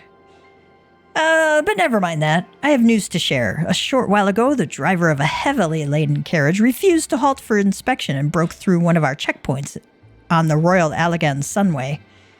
The cart bolted off toward eastern Thanalan, where, thank the gods, I hear that our colleagues were able to apprehend them without further incident." A speeding carriage? That would seem a curious choice for thieves of such proven cunning. Yet the Amalja do have a foothold in eastern Thanalan. And what of their cargo? Did they carry the crystals we seek? Fufulupa says, "We should be receiving a report any moment now, but I failed to see what else it could." Thancred says, Did you miss me, friends? I'm back, but I fear I come bearing disappointing news. Or on second thought, maybe it's good news after all. Thancred, wherever have you been off to? Thancred says, "I figured you had everything under control here, so I just took a brief excursion to the east to check up on our Amalja friends. And wouldn't you believe it, I happened upon a runaway carriage on the way, and even was able to do my small part to help my friends in the Brass Blades intercept it. In all my years, I have never seen such a prodigious quantity of somnus. The Blades were calling it one of the greatest hauls they've ever seen. The stolen crystals, on the other hand, were nowhere to be found." "Oh, is that so?" says Fufulupa. "Alas, I suppose we have no choice but to resume our search elsewhere." Thancred says, "We should reassess our options as well. Come with us, Gav."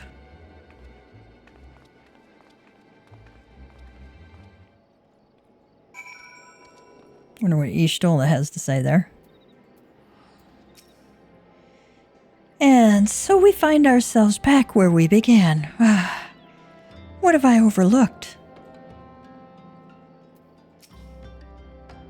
Against all expectation, it would seem the Amalja are innocent of this particular spate of crimes. By all indications, they have yet to replenish the stores of crystals exhausted during their last attempt to summon Ifrit. What I can't fathom is why anyone else would go to such lengths to obtain crystals, and in such quantities. It cannot be that we are dealing with simple thieves. If their motive were profit, why would they limit their trade to crystals alone? Ooh, I missed that.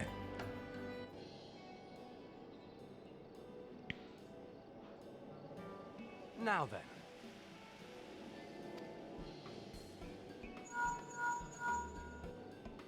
"'Tis I. The situation may be more complicated than we anticipated.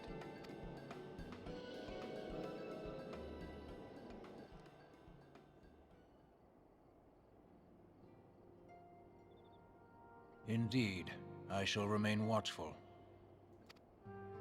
Ere thou goest, another matter requireth thine attention. A young maiden, full eager...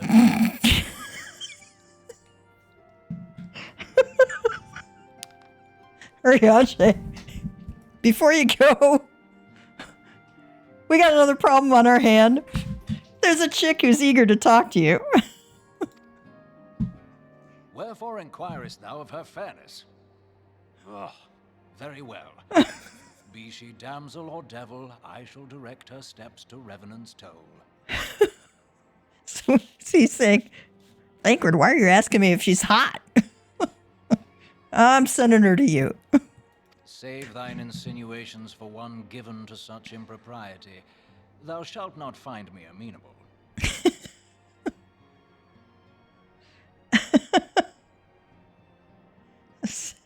Save your hinting around for someone who misbehaves. You're not going to find me amenable.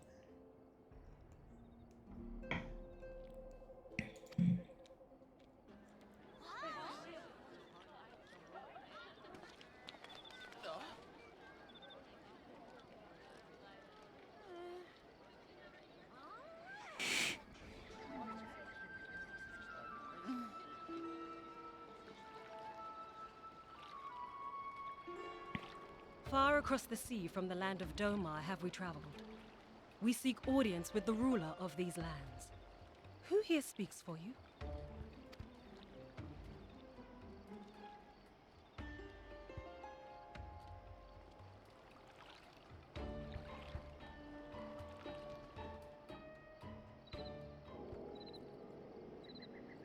All right. None of these are any better than what I currently have.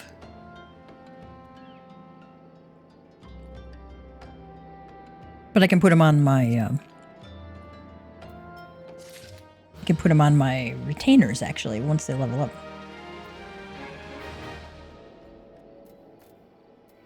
What I didn't get a chance to say before.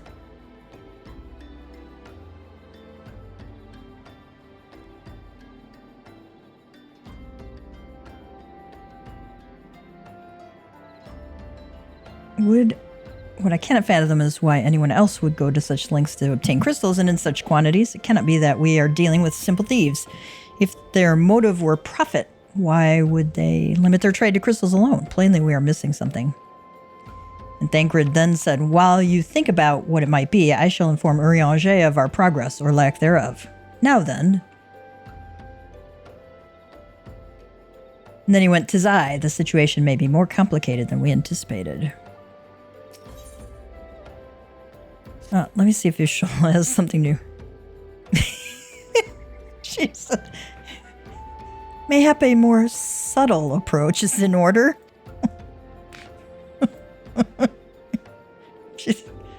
She gets her sassiness in on him. Thancred wishes to discuss how to proceed with the investigation.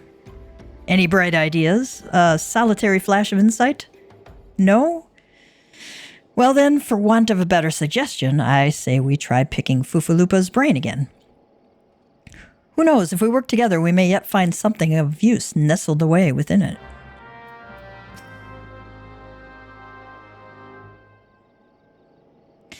Oh, but it is good to see you return. I have given some thought to the matter, and I have just hit upon a most disturbing possibility. How could I have been so blind?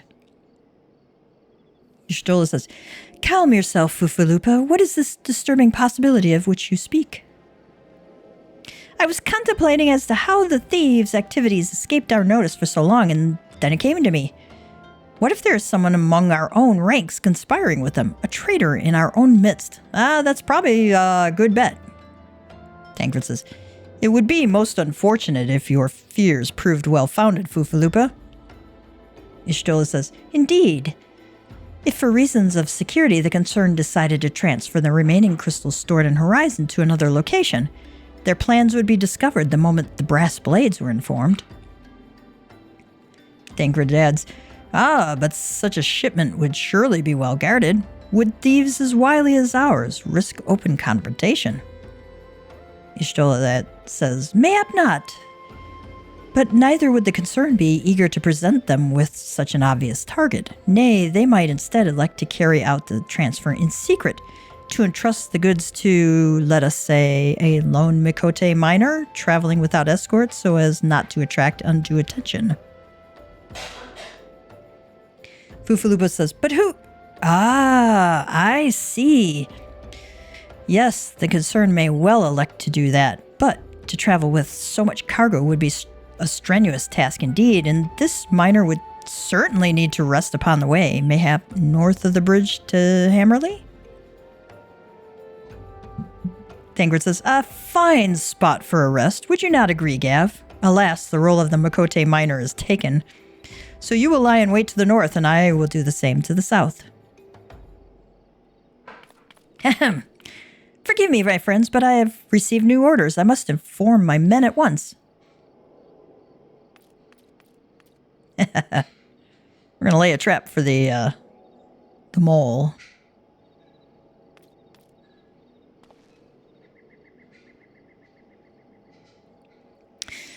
Thancred says, call me a cynic, but I would be surprised if these thieves lay down their arms and surrender. See that you come prepared to offer them some encouragement.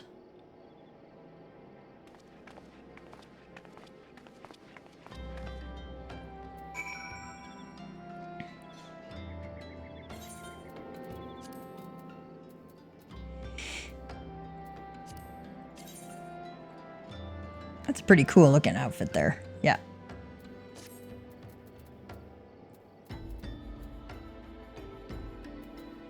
I think we should go put that in our glamour dresser real quick.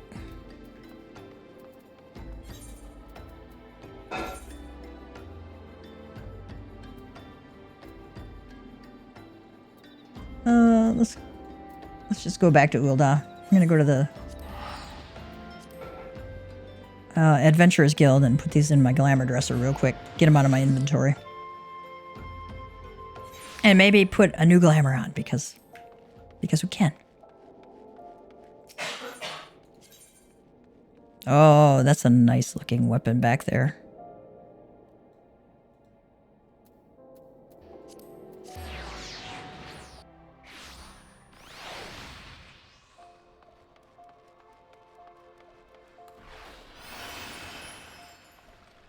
We are at the quicksand.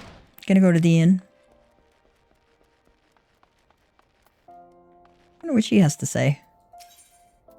Small talk. Well, if it ain't the legendary warrior of light, the savior of Eorzean in my bar, why, just looking at you makes me weak in the knees. Oh, don't make that face, Gav. I'm just having a bit of fun with you. Just flirting with him. Good evening to you, adventurer. How may I serve you? Retire to an inn room. Okay. As you wish, sir. Right this way.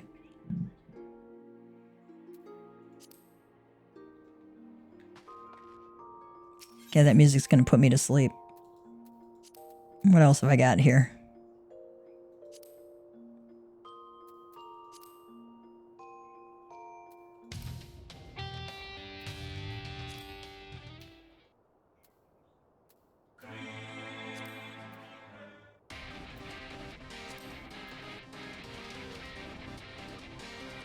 That sounds kind of kicky. Let's listen to that.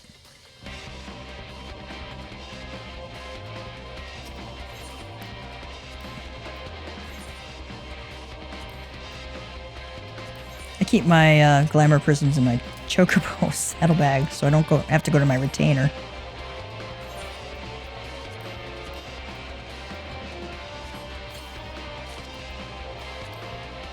I think most of these can go into the armoire.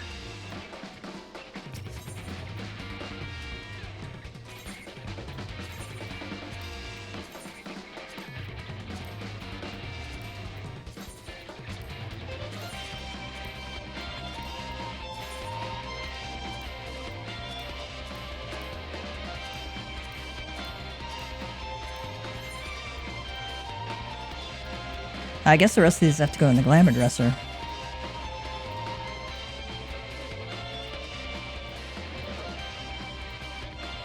Mended Imperial short robe. Do I want to actually save that? No. Not really. Oh, I can't store it because I already have it. Alright.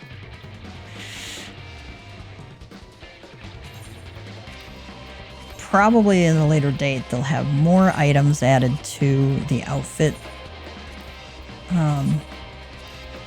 The outfit glamour set stuff. But for right now, they don't.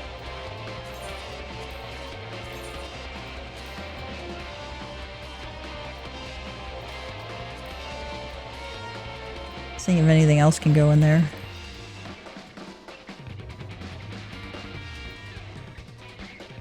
Dark Light Querus. Doesn't float my boat.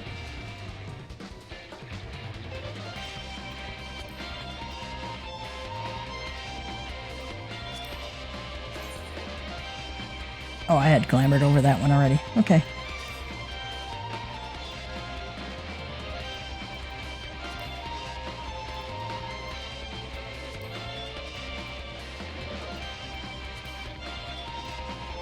Any weapons to go in there? Nope.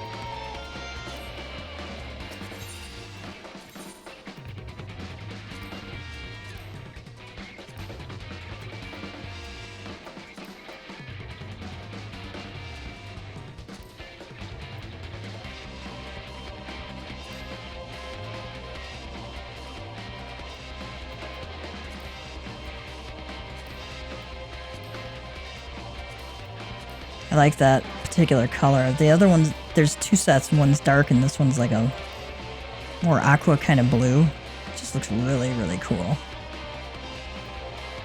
We're gonna save that, definitely. I know the jewelry is never gonna show, so I don't have to worry about anything on this side, but, you know, we'll put something in there, just in case.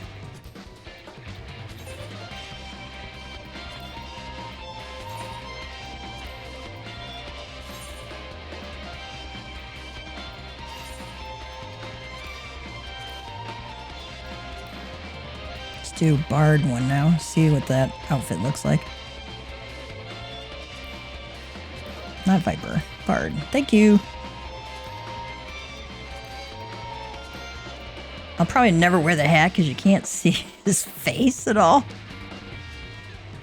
But I'm going to leave it on there just for yucks and grins.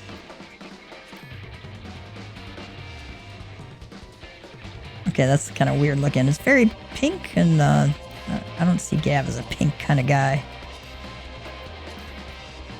Okay, these pants are really trippy. These are silver slippers from the Wizard of Oz. I think we'll do Ishgardian thigh boots instead. Let's open Armoire, see if that is any better looking. Oh, at least those are gold.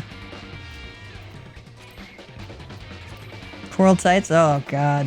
Those are just as bad. Coral ring bands, those are gold. I like the brass look a little better. At least this one's a little better looking shirt.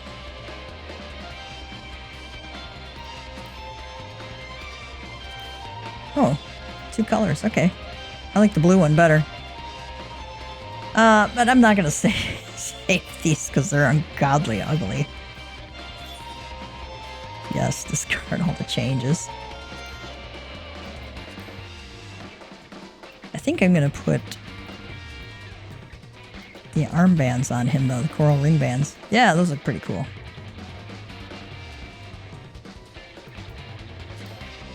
I don't have any rings to speak of. Alright.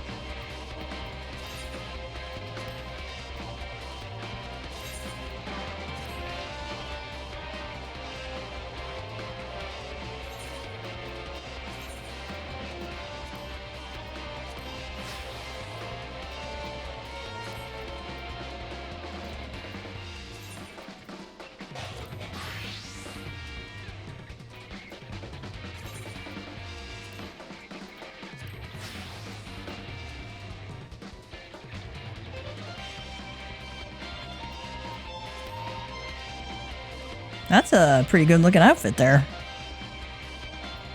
Alright.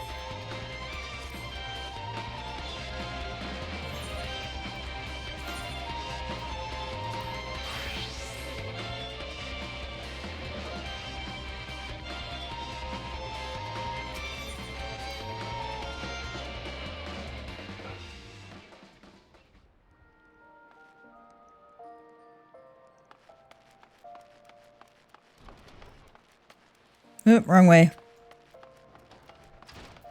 Lie in wait for the thieves.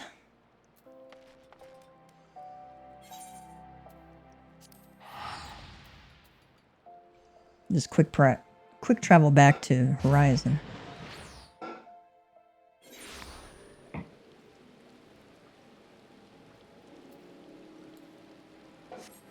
If you hear a little banging in the background, my apologies. I had to get the crock pot cleaned out. My son's doing that right now for me.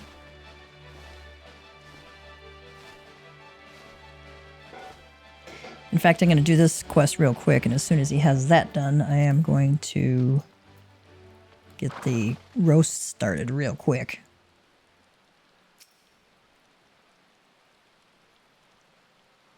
Crockpot recipe, which I'll do after this is done.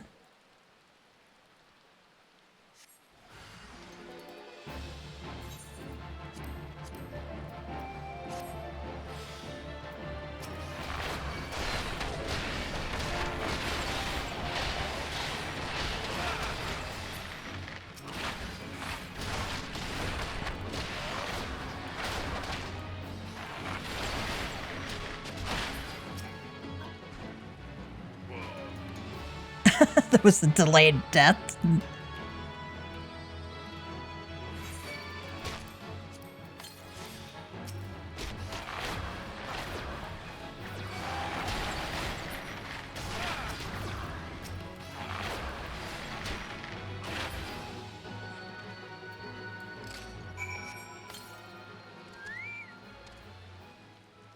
Speak with Y'shtola.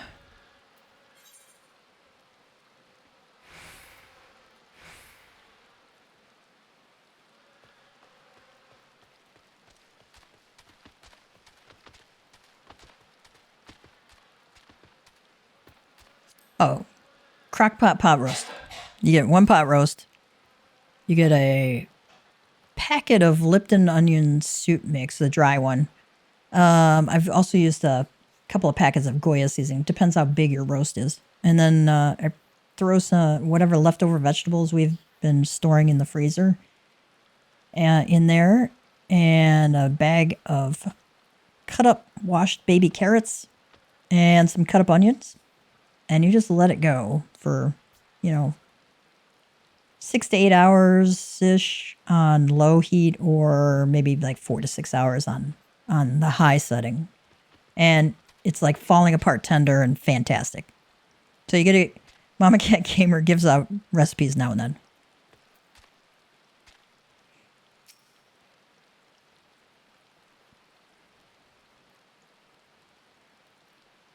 Stubborn to the last, as expected. You are unharmed.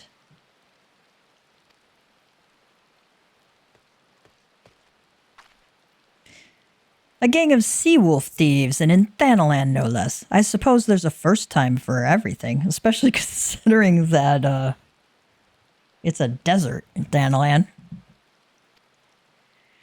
Sea-wolves? All of them? Aye, and all with the same taste in facial tattoos. Blue, in case you were wondering. Our thieves are a long way from home. It's kind of a cute outfit she's got on there. Thancred, if you would be so kind as to attend to the outstanding matters in Horizon, I have inquiries to make. To Horizon, then. Fufalupo will want to hear about your meeting with thieves.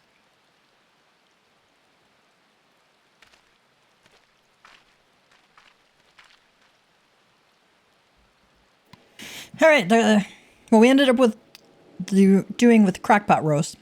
And I have a big one because I'm going to have half of it for dinner, and then I'm saving half to make pierogi at Christmas time. Because we love meat pierogi, right? So for the crockpot chuck roast, we had a chuck roast. You can do a cheap cut of meat, right? Totally okay, because it's going to cook down and be beautiful. Throw it in the crock pot. You can sear it if you want. It was like a 5-pound roast, so we used 2 packets of the dry onion soup, Lipton or whatever brand you prefer. You can also use Goya seasoning. I've used that before successfully. We had a bag of about 1 pound of frozen vegetables, mixed vegetables that I had in the freezer for like forever. We needed to use up. And then I had some leftover peas in the fridge. I did use a 1 pound bag of baby carrots. And then we cut up 3 onions into like chunks. Not small. Not too big either. And those will cook down beautifully and be really tasty. And then I put garlic on there, minced garlic. And I put marjoram, crushed black pepper. I just freshly grated. See, marjoram, black pepper, and rosemary. Right. I did not salt it because the onion soup has quite a bit of salt in it. And people can add salt to it as they like it. I'd rather undersalt than oversalt. My stepmother, the Italian cook who cooks like amazingly well, says 1 teaspoon per pound of meat is the best, measurement to go with that. But in this case, there's a lot of salt in the onion soup. All right. Thangrid says, this tale does not require a bard's embellishment. Simply tell Fufulupa what had transpired. All right.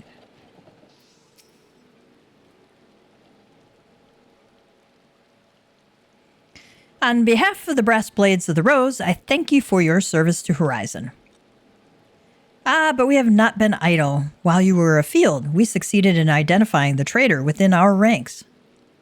Thangrid says, is that so? Then by your leave, I should very much like to have a word with the fellow in private. I bet you would. No, I'm afraid that will not be possible. Regrettably, he, managed to subdue the unit of blades dispatched to detain him and made good his escape. Thangrid says, oh, for the love of... And how did he manage that exactly? Your men haven't been sampling the somnus we confiscated, have they? Or was he a giant in disguise? No, but he was quite strong. A sea-wolf. Lominson born and raised, I believe, but do not worry, we will find him. You have my word on that. I see. Pray, keep me apprised of any developments. Thangrid says, yes. He's standing next to me. Understood. I fear our time is at an end, my friend. Your services are required elsewhere. Awfully disappointing, I know, but one must follow where duty leads. You might try to look a little disappointed, or do you mean to give me another one of your stoic nods? You do, don't you?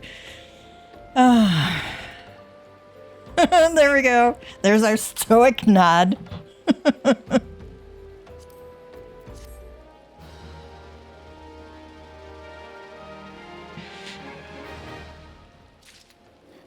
I love it when they make fun of themselves. Gav has a link pearl. I don't know why they didn't just call him direct, right? To call Thancred.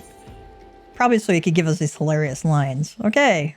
Cork brown, million corn yellow, or lilac purple.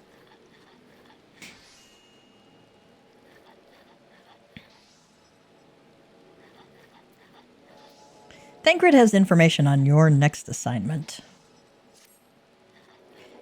The antecedent bid me tell you to make for Vesper Bay, where young Alfino awaits your coming most eagerly. It is he who requested your assistance. Well, why didn't Alfino just call me up? Some commotion or incident. I'm not privy to the details. While you do whatever it is that Alfino has planned for you, I shall endeavor to track down our traitorous brass blade, and when I do, you may rest assured that we will have our answers. Do you have anything else for us? You do know Alfino hates to be kept waiting, don't you? But of course you do. Carry on then. Alfino can sit his little teenage butt down and just wait for us. That's how I feel about it.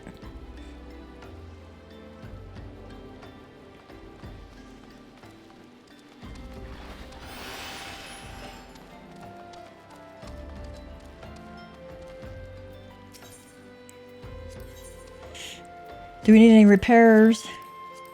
No. Okay. All right. Another dad joke for you.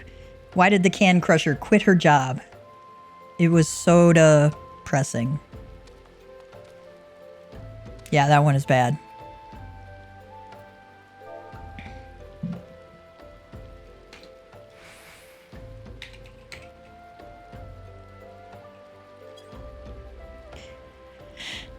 I replied to him, I'm crushed.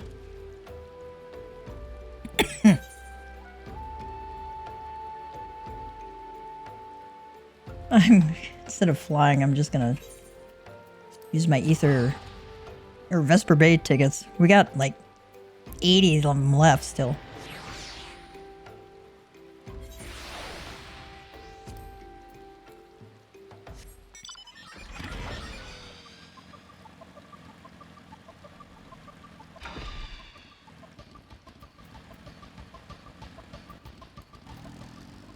You would think Urianger would be the one calling us.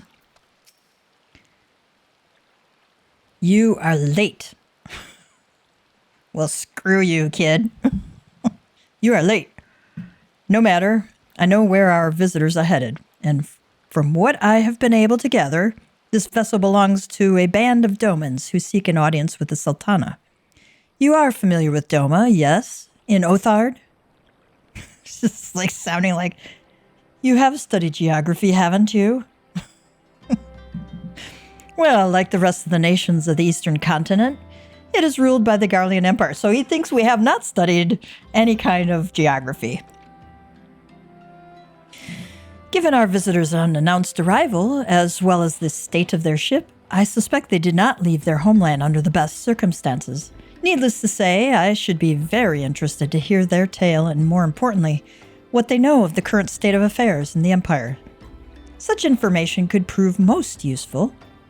We would be fools not to pursue this opportunity, do you not think?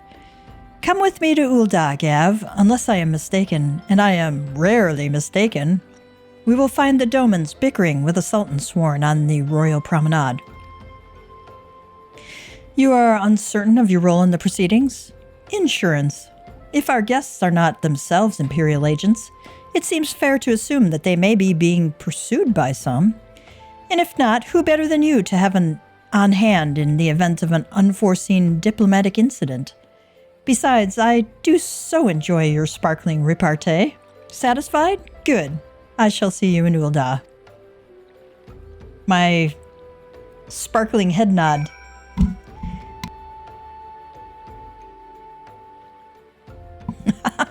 Another FC mate. When does a joke become a dad joke? When it becomes apparent. Yeah, these are bad today. These are really bad today. All right, let's go back to Ul'dah.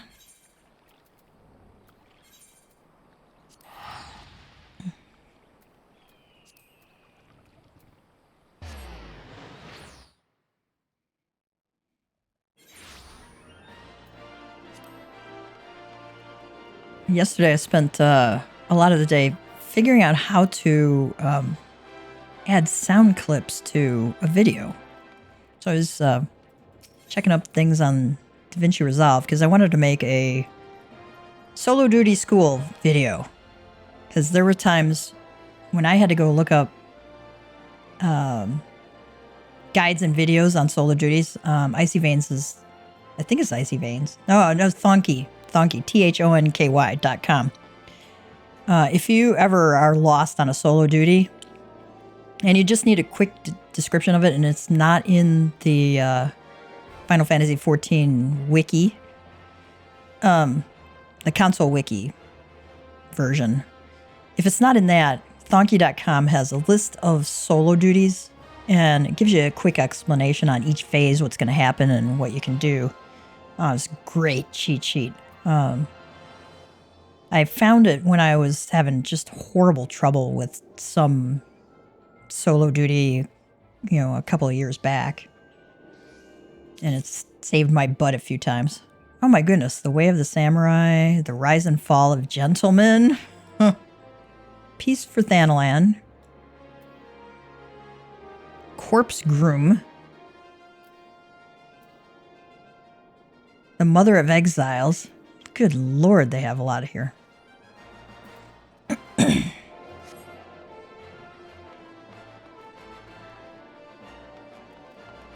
I think I want to pick up The Rise and Fall of Gentlemen.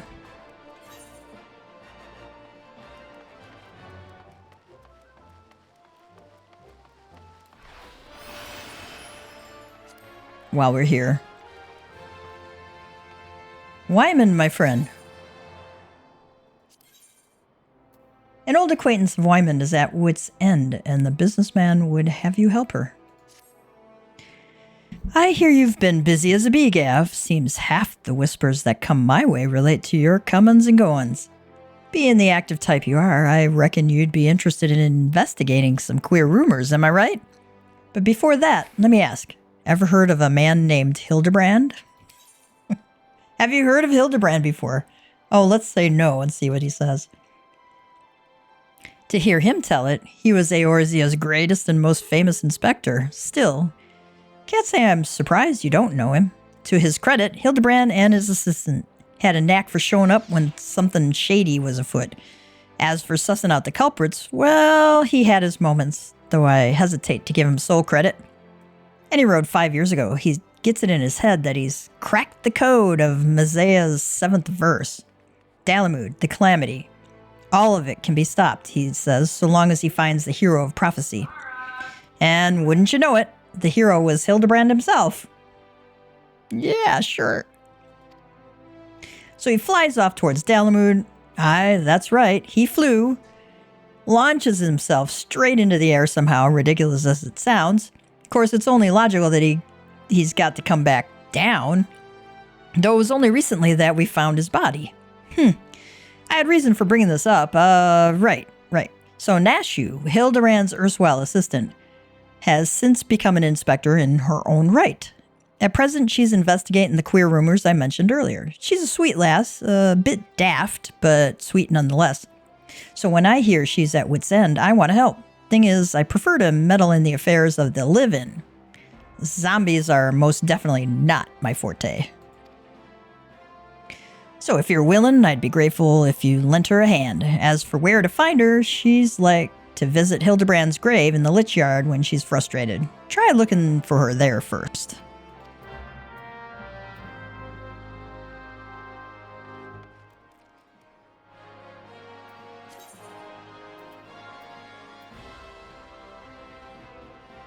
Alright, we have to go to the Chamber of Rule.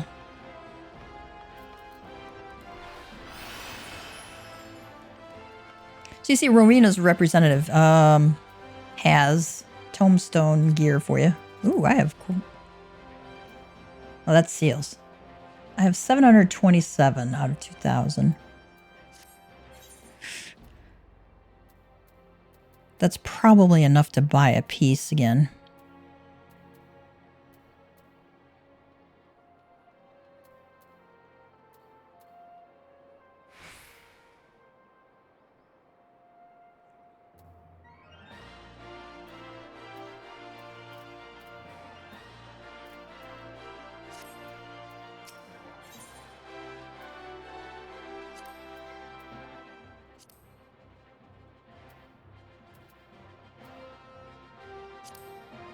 Do item comparison.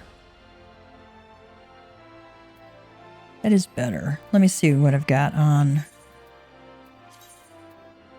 my dragoon.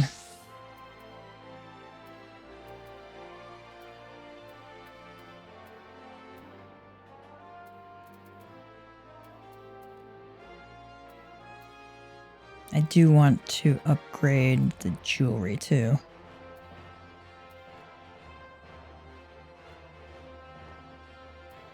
Definitely these Woots pieces. Okay.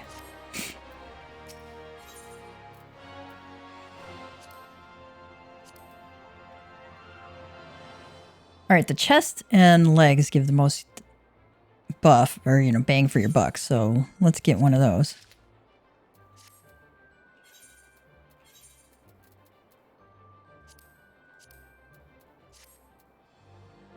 That's actually not too bad looking if I didn't already have the other,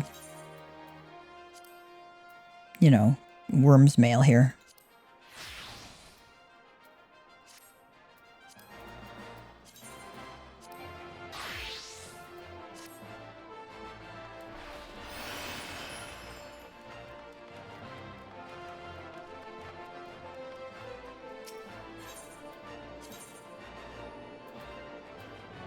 I'm going to pick up some of these blue quests another time. So there's a lot of them. I'm going to be up to my eyeballs in blue quests. Zepla, Zepla, prolific Final Fantasy XIV streamer. She's really fun to watch too. So definitely check her out. She has a great video on all the blue quests that you really need to do and which ones you can ignore for a while, or forever if you don't want to do them.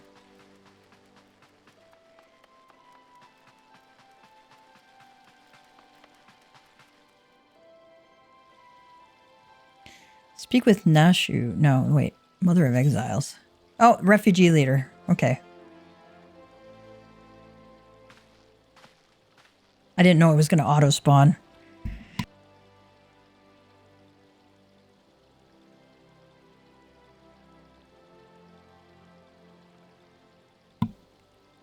Bartholomew. He who is always surly. Matters not how many times you ask. Without the necessary permissions, none shall pass. I wonder if that's a reference to Monty Python and the Holy Grail. Pray understand, good sir, we have not the leisure to lodge a formal petition. Time is of the essence. All I ask is that you summon your superior. Allow me to plead my case. Surely you can grant us that small kindness. Away with you and darken these doors no longer. I will not ask again. You know not what you do.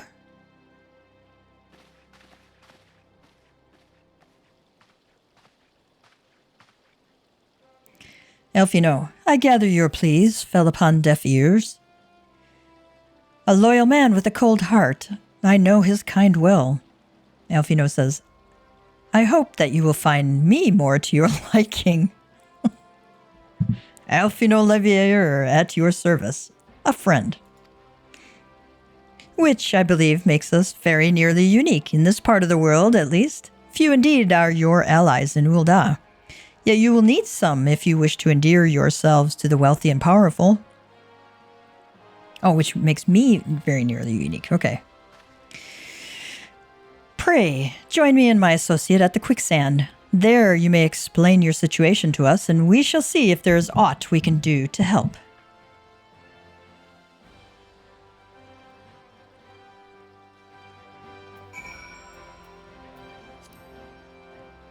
I wonder if Bartholomew had anything else to say.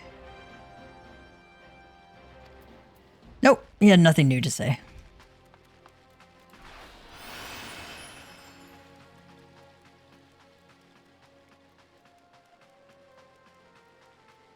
Elfino was flirting, it sounds like.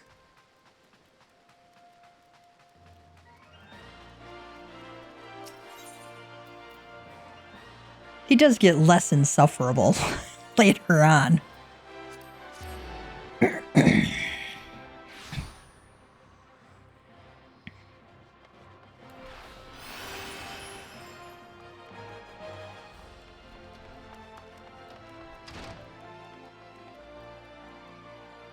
wonder what the attendants say. We would be most grateful for any assistance you and Master Elfino can offer. It's been ever so long since we last set foot on dry land. I truly hope this marks the end of our journey. Master Elfino's associate, yes. We've been waiting for you. I trust you are ready to begin. Yeah. Alright, Elfino, let's see what you gotta say.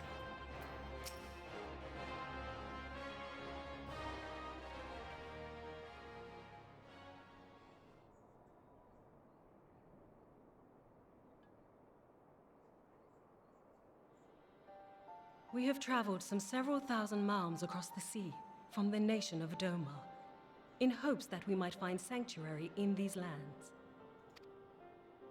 Sanctuary, Lady Yugiri? Oh, he knows her name.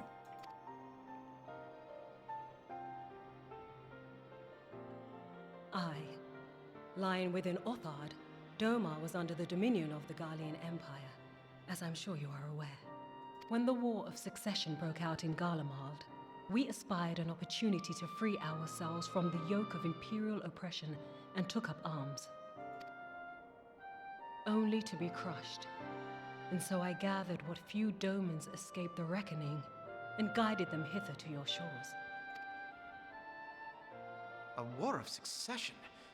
Then the Emperor... Forgive me. You said that Doma was under Imperial rule, did you not? Doma is gone, razed to the ground as an example to the other provinces. 12 have mercy. And your people? On a ship anchored in Vesper Bay, flying borrowed colors. Many were complicit in the rebellion, or akin to those who were. They will not come ashore until I send word that it is safe to do so. I sought an audience with your rulers, but was summarily refused. The lords of Ul'dah are not wont to entertain foreign refugees without suitable encouragement. Mayhap I was foolish to expect otherwise, but our supplies run low and we have young ones in urgent need of care.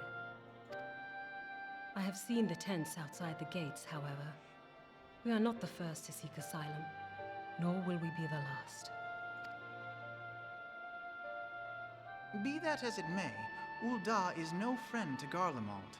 Your tale would stir the hearts of many men and women here. The Sultana and the Syndicate will not be so easily swayed, but I shall see that you are granted an opportunity to plead your case. This is within your power? Well, far be it from me to boast, but I do have the ear of certain influential individuals. Far be it from him to boast. I'm not gonna boast, but... I am in your debt. Lady Yugiri, forgive me for observing, but your choice of attire seems like to evoke feelings of mistrust. Men are wont to fear the unfamiliar. We know this from experience. We seek only to spare the people of Ul'dah unnecessary disquiet. I shall defer to your experience, then. I thank you for your understanding. It seems I have urgent business with the Flame General. I leave our guests in your capable hands.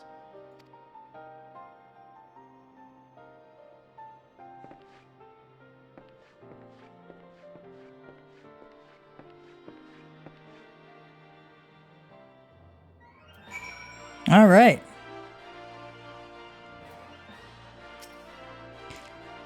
If I may, sir, as I said earlier, we have been at sea for several moons, and our supplies are all but spent.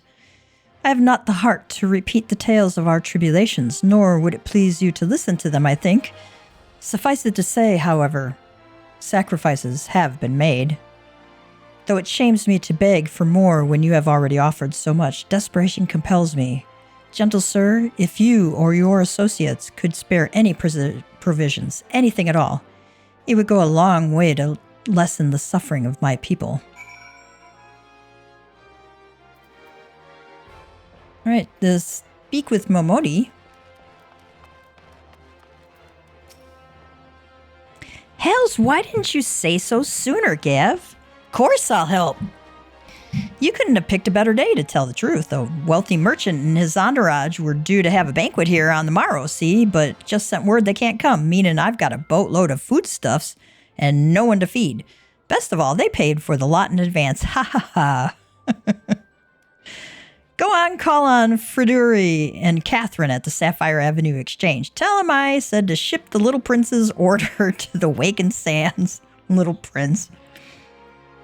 Oh, and if they argue, just show them these letters. That should set them straight. All right, we got some letters from Emoti.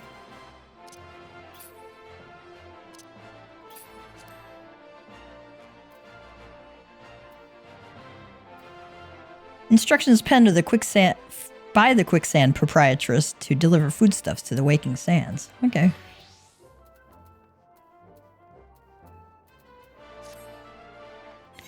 All right, we could unlock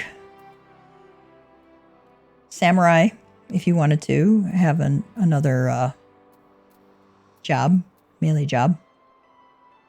That one's kind of fun to play. But I want to wait until I want to get some of these 2 jobs that I have currently going higher.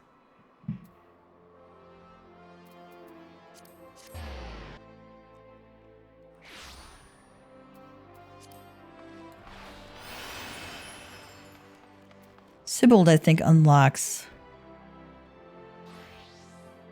Dishonor Before Death. Oh. I'm not going to unlock that one until I absolutely have to. That's the Cutter's Cry quest.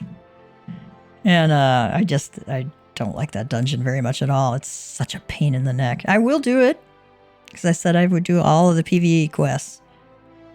That's one of them. My, that's a rather odd request, says Catherine. Mayhap you misheard her instructions? Nope. You know, you shouldn't encourage them like this. They'll start to expect it. You mark my words.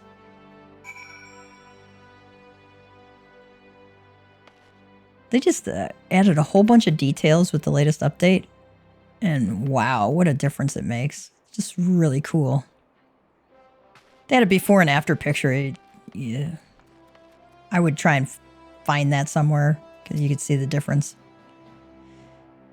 Freduri, she's in the business of feeding refugees now? I ain't normally one to question Mistress Momodi's judgment, but that doesn't seem wise to me. I'll not speak for the children, but if you ask me, any man who can't earn a crust deserves to go hungry. Alright, speak with Momodi.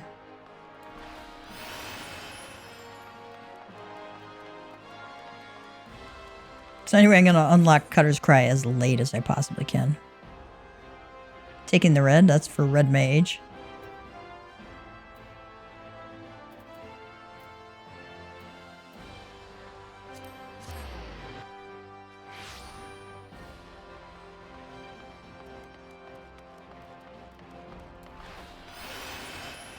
Ah, my daughter came home.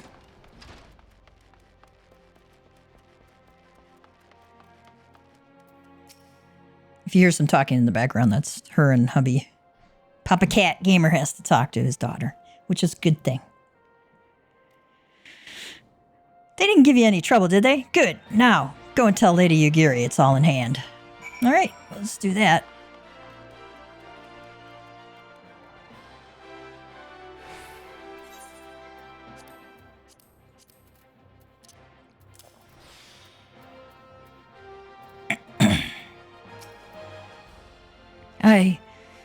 I dared not hope for such magnanimity, much less expected.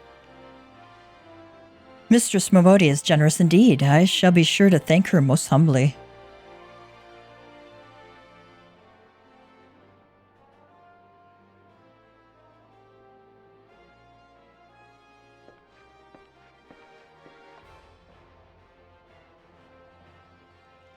Lady Yugiri, I briefed the Flame General on your situation. I think you will be pleased with his reply.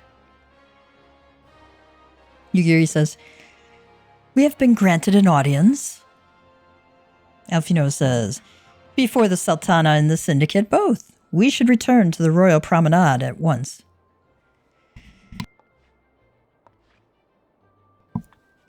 Yugiri says, you have done much for us, Master Alphino. I swear we shall return the favor.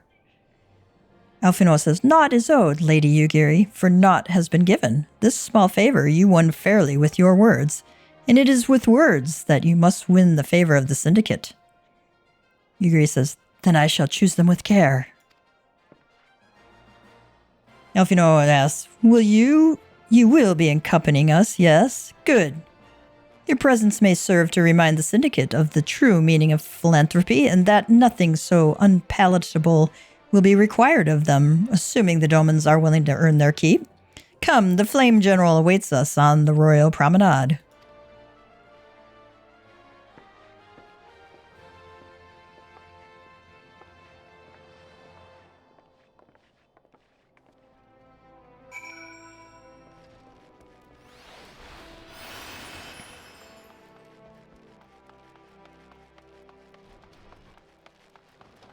Alright. Speak with Raban on the Royal Promenade. So back to Hustings Strip.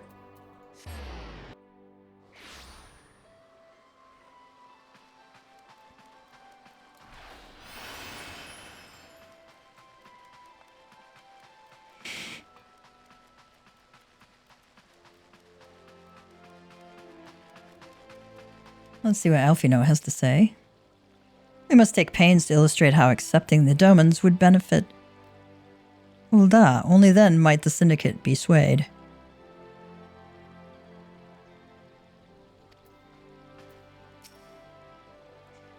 Teleji Adeleji, I wish to greet our guests beforehand and offer my support for their cause. Doman, Ul'dan, it matters not to me. Birthplace does not equate to birthright in mine eyes. I take great pride in my establishments for this very reason. The Platinum Mirage, in particular, serves as a showcase for the talents of countless men and women born beyond our borders. You're like slave labor, Teleji. Yugiri. Bards sing of wars which decided the fates of nations, but a single word spoken in a council chamber is more like to decide that of mine own. Here's Raban. A pleasure, Gav. The others are already inside. Let us not keep them waiting.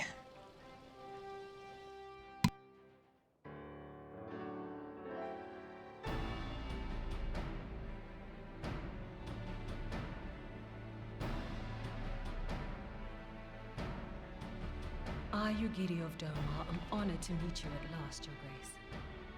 To mark this auspicious occasion, I should like to present to you the finest treasures our humble nation has to offer. Alas, the circumstances which have brought me here today have divested me of both time and dignity. I come before you as a pauper in direst need of aid, to request that you grant my people asylum. I, Nanamo, 17th in the line of Ul, welcome you to our city. Be at ease, Lady Yugiri.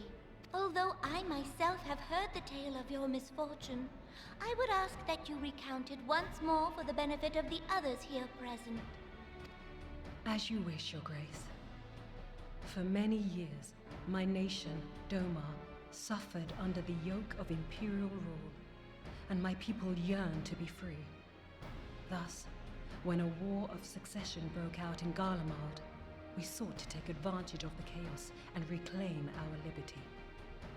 Alas, our enemy proved less preoccupied than we had hoped, and our rebellion was put down in the most brutal fashion.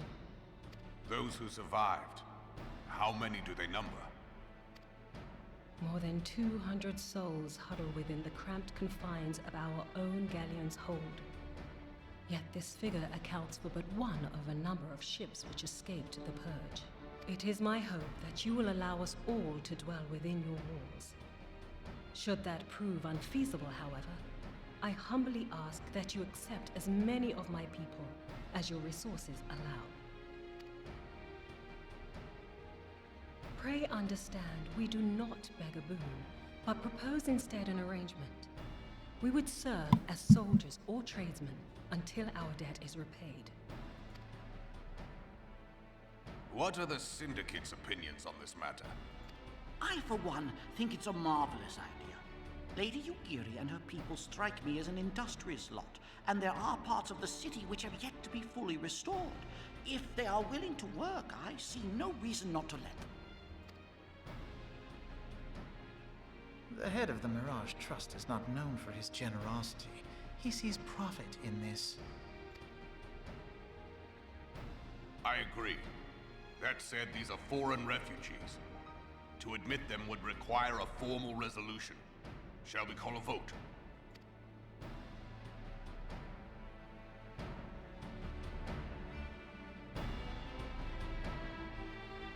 The law is the law. Lord Lolorito? Tell me, are you blind or willfully ignorant? Even now, our streets are choked with the displaced victims of the Calamity and Alamigan refugees. They live hand to mouth, subsisting on aid provided by the immortal flames, the cost of which grows ever higher. The wealth of Ul'dah is not without limits, my friends. And need I remind you that these refugees are prone to violence and criminal activity? You have all read the reports, I think. Without homes or employment, it is only a matter of time before men grow desperate and take that which they imagine has been unjustly denied them. Yet, knowing this, you would have us swell their ranks. Mayhap you think the brass blades and the flames are not hard-pressed enough? Some say the chairman of the East Aldenard Trading Company passes Gil thrice daily. This may explain how he came to be the wealthiest man in Ul'dah. Or it may simply be that he's ruthless beyond reckoning. Surely the Sultanate can support the few hundred domins Lady Yugiri represents. That our resources have been taxed, I do not deny. But we are hardly in danger of financial collapse. I move that an exception be made. An exception, Your Grace? I am suddenly reminded of a similar debate some years ago regarding a number of Alamigan refugees, if memory serves. What were your words that day? Yes. The law is the law, and so our visitors remained in Little Alamigo. Mayhap our wise and benevolent Sultana would be so good as to enlighten us as to which other of our laws should not be upheld. Lolorito is such an ass. Such an ass. Mind your tongue, Lolorito. My lord, I share your concern for the welfare of our great nation, but we must endeavor to take a longer view. You know as well as I that people can be a resource still more precious than gil. Precious or not, they were never yet so reliable. And unlike those who frequent your establishment, I have no desire to gamble with my future. Ul'dah's greatest asset is, and has ever been, her material wealth. We risk this at our peril. One need only look to Teleji Adeleji's example for evidence of the danger in allowing sentiment to dictate policy. How far the vaunted Mirage have fallen, both in repute and profitability, since he began employing refugees. How I choose to conduct my affairs is not your concern, my lord. A proposal has been tabled. Given its urgency, I move we forego further debate and call a vote. To accept the Doman refugees or not. Those in favor, I bid you remain. Those opposed, I bid you leave.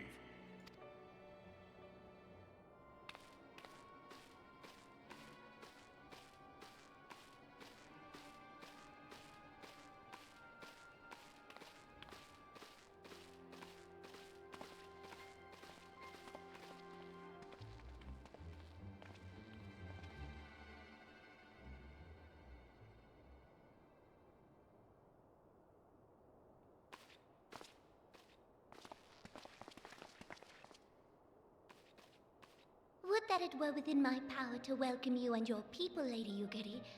As you have observed, however, my authority in such matters is regrettably limited. Without the consent of the Syndicate, I cannot act. I understand, Your Grace, and I appreciate all that you have done on our behalf. The nerve of the man! If that bastard had not forsaken the eastern trade route, Little Alamigo would now be thriving. Oh, that you should have traveled so far under such dire circumstances, only to be refused in this manner is utterly unconscionable. Pray, accept my sincerest apologies.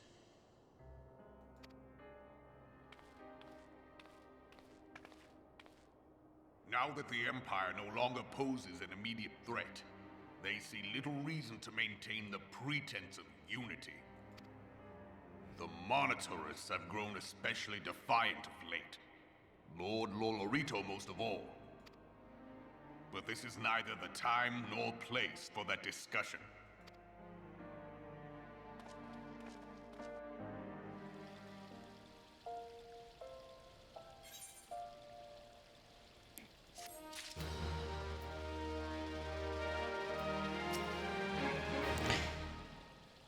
So Alfino says, as Lord Lolorito goes, so goes the Syndicate.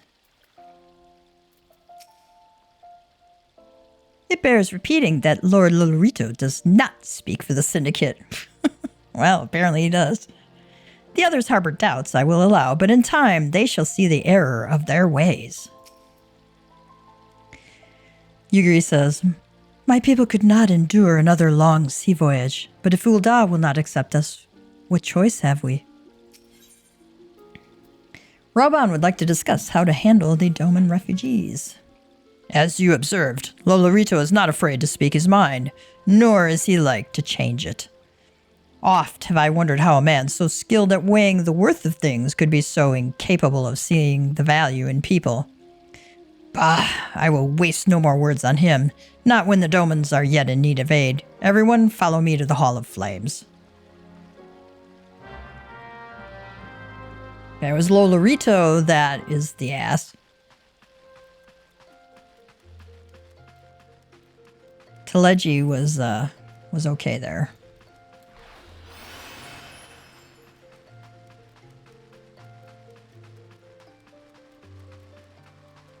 Back to the Hall of Flames.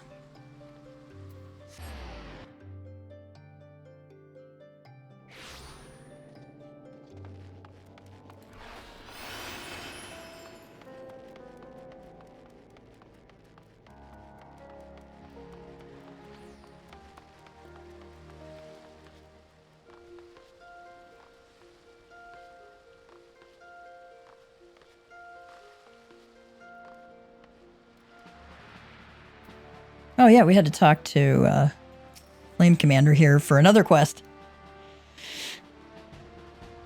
Gav, we thank you for coming. The Flame General will be heartened to hear that you have answered the call. As we have already relayed to the Waking Sands, Ifrit is returned. For the sake of peace in the region, we humbly request that you vanquish him. The Primal is to be found in his domain, the Bowl of Embers. To get there, you must use the Beastman Aetheryte found within the depths of Zaharek, the Amalja stronghold. The Amalja have constructed their own Ethernet from salvaged Aetherite shards. This being the case, you should be able to use it without problem. No doubt you already know this from your fellow Scions, but the present incarnation of Ifrit is far stronger than the last. Facing him with any fewer than 7 of your stoutest comrades would be ill-advised. That is all the intelligence we have to share. The rest is in your hands. I shall pray for your victory and safe return. He's got yet another thing for us. Peace for Thanalan. Swift has an involved assignment for a veteran adventurer. Yours is a welcome face, Gav. I have a task for which one of your impeccable record would be well suited. Though perhaps campaign would be a more fitting description given the sheer commitment this mission demands. As you are well aware, the inhabitants of Thanalan have long suffered the hostilities of the Amalja. The Lizardmen have been quiet for a time, chastened by your victory over the Primal Ifrit. But once again, the Beastmen stir. There's been a resurgence in kidnappings and in greater numbers than before. Matters have grown so far out of hand that the local garrisons have petitioned us for reinforcements. That is why I wish you to lead an extended action against the Amalja and put a stop to those raids. Report to Commander Gisabert, head of security in Little Alamigo, and he will brief you on the details of your duty. All right. Wonder if they have anything new to say. I will not deny, this is Teleji out of Leji, I will not deny that certain portions of the refugee population have been a burden on the Sultanate. But I take issue with my counterparts' contention that they account for the majority. In this, they are plainly mistaken. Even so, we must not think ill of them for wishing to protect our great nation. Yugiri, a galleon is no place for my people, for any people, to call home. This cannot continue. Mayhap I should have considered the likelihood of failure more deeply beforehand. You think, Alfino? You think?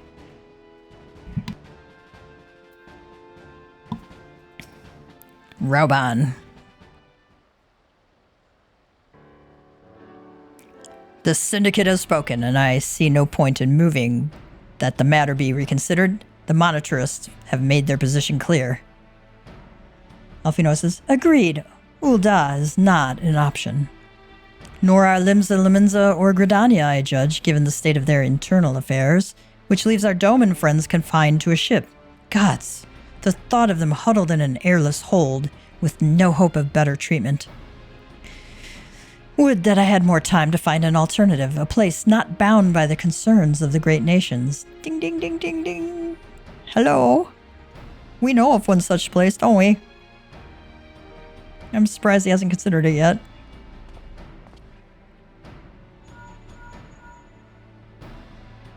In Philia, that is precisely what I wish to discuss. Yugiri, I understand the Syndicate's decision, I do. We all wish to preserve that which is ours, especially when we believe it to be under siege. But I cannot meekly accept this judgment, not while my people suffer. Would it be out of the question for the Sultanate to accept us for a limited time, a week mayhap, or even just a few days? Alphino says, excellent. I shall keep you informed. Lady Yugiri, I have a proposal if you would hear it. Out with it, Master Alphino. The headquarters of my order, the Scions of the Seventh Dawn, stands in a place called Revenant's Toll, an outpost in Mordona.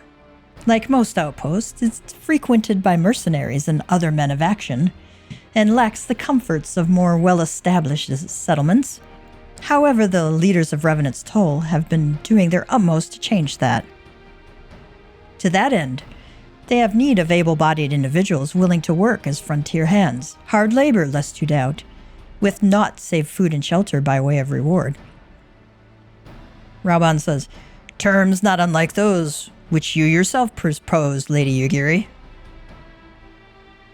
Teleji Adeleji says, though I will not hear a word said against our beloved Ul'dah, Revenant's Toll would offer certain advantages, the absence of unhelpful bureaucracy being the most obvious. Of course, he's part of the bureaucracy. Yugiri says, if they can accommodate us all, we shall gladly accept. Master Alphino, once again, I find myself in your debt.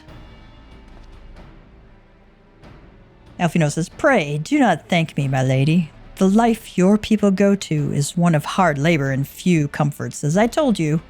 And before that, there remains the matter of how they may safely be borne to Revenant's Toll, which will be no small feat considering the distance in their present condition. Mayhap the Ul'dah Adventurers Guild can be of assistance. Look for me there anon, Gav.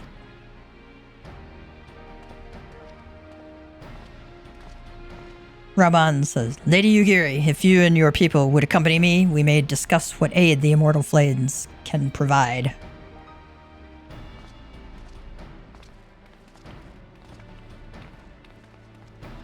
Apparently the Immortal Flames have some assets that the monitorists don't have.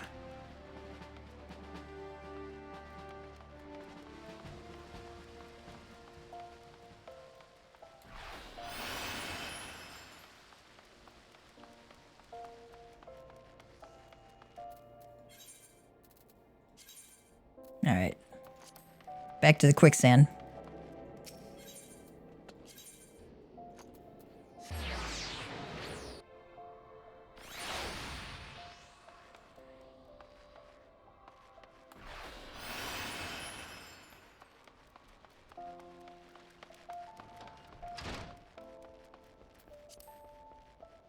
Don't you love it when you get caught on, like, chairs? It's like, Warrior of Light, defeater of primals, can't walk around a chair.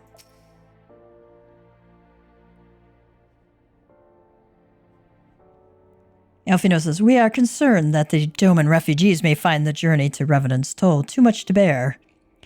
Too long have they been sequestered aboard their ship with insufficient supplies and scarce room enough to breathe, let alone stretch their limbs. With that in mind, Mistress Momodi has kindly offered to accommodate the Domans until such time as they are ready to set out for Mordona. Those healthy enough to travel will embark as soon as transportation has been secured, while those too weak to leave at once will be permitted to stay until they regain their strength.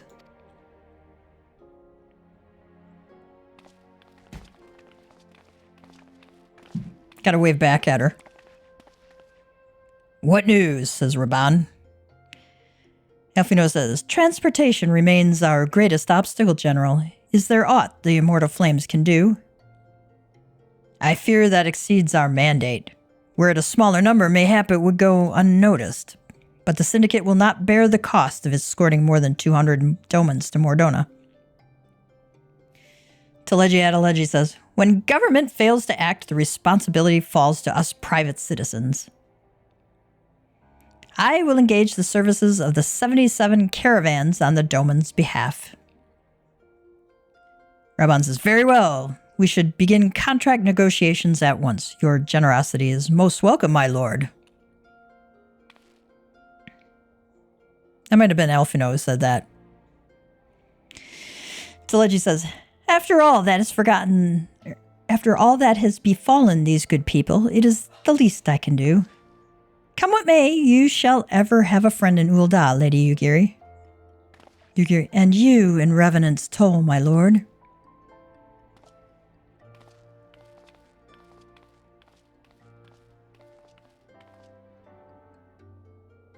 Momodi says, well, it sounds like we all have work to do. Lady Yugiri, let's put our heads together and settle the details of our arrangements, shall we?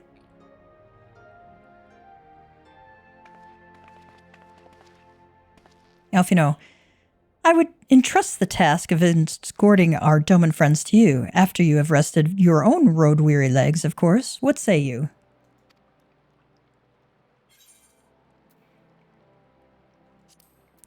Are the Warrior of Light's legs ever road-weary? Probably, at some point.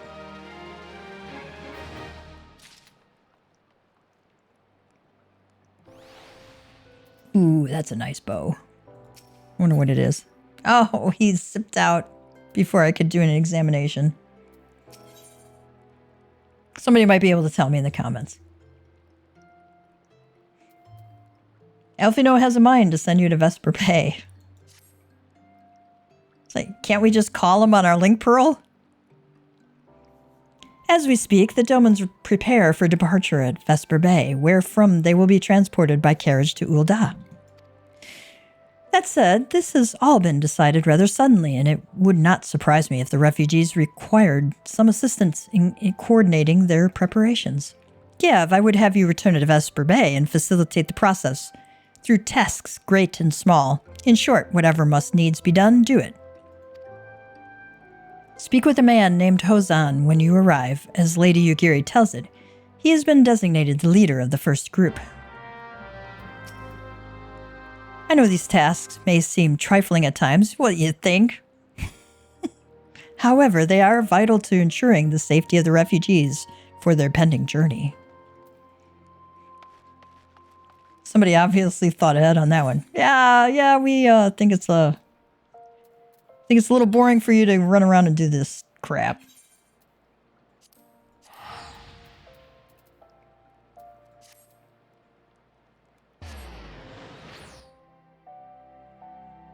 And hello, everybody who's joined us. Welcome, welcome. We're making our way through the post-A Realm Reborn quest. Still doing some level 50 ones, I think. He's still level 50. Yep, still level 50. I guess they're all level 50 until I get into Heavensward. I can smell their stench on the wind even here. You've been on the ship so long, you stink. Hozan. Greetings. Elfino informed me that a scion would be arriving to help with the preparations. I'm honored to meet you, though shamed as well. A great warrior should not be tasked with such trivialities. Well, you know, you're right, but here we are. I've been ordered around by a teenager. Just Excuse my French. Ozan, I knew from a glance what manner of man you were. I too have some skill at arms, as do many of our people. Pray forgive this trifle, but might I trouble you to help round up the children that have been given into my care? They are most adept at staying hidden from my sight, but perhaps your keen eyes will succeed where I have failed. My apologies for the swear. You have my thanks, friend.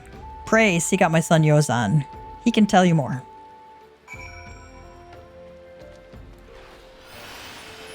I'll bleep it out of the recording.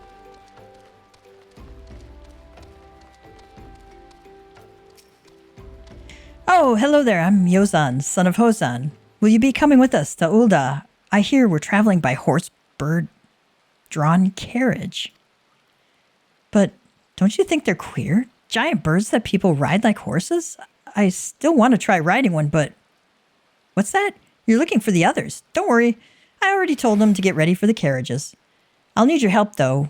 We were just finishing a game of hide and seek. 3 players are still in hiding, and since Lady Yugiri told us to take it really seriously, they won't move until they're found. But Vesper Bay isn't that big, so I bet you can find them in no time. Stay in your spot for a long time hiding. Bashful geyser.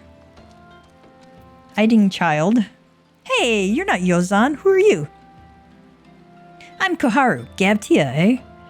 I didn't know anyone else was. Wait a minute, you're one of them... those, stallions, aren't you? No. Scions. Yes, Gabtia is a stallion. Just saying. Then you must know Lady Yugiri, right? Isn't she great? She's really good at hide and seek, too. Oh, right. It's almost time to go. Nice meeting you, Gabtia.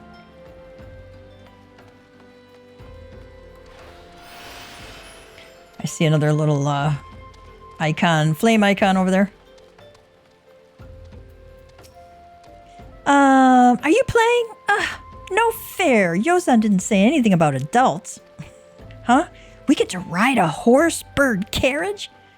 I don't know. It sounds scary, but if Yozan says it's safe, I'll go. Spoken like a true kid.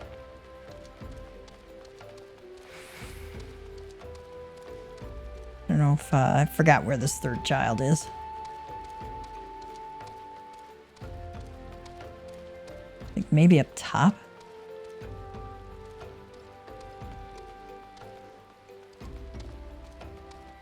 Oh, there you are.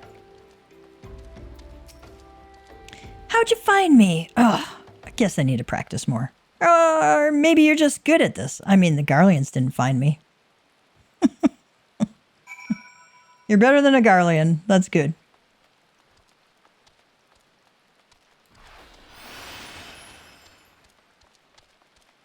There's Spheregeim in all her Sartorian splendor there. Sartorial splendor. I don't know where Sartorian came from. Hozan. Wonderful. All the children are counted. Hide and seek. Ah, I see that you are curious. It's quite simple, really. Lady Yugiri thought it best that the children know what to do in case the Garleans found us. I should hope that those days are behind us, but I nevertheless take comfort in knowing that we are prepared.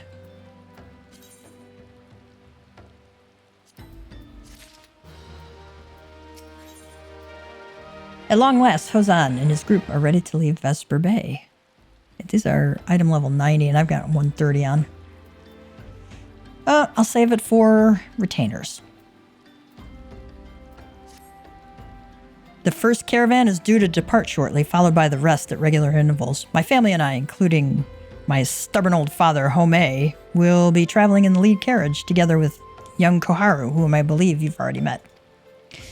Though I understand the road to Ul'dah is regularly patrolled by your brass blades, it would give us great comfort if you would agree to accompany us on our journey. Once again, I thank you for your kindness. When you are ready to leave, please inform our coachman. Pretty good indication that we probably will see some fighting along the way.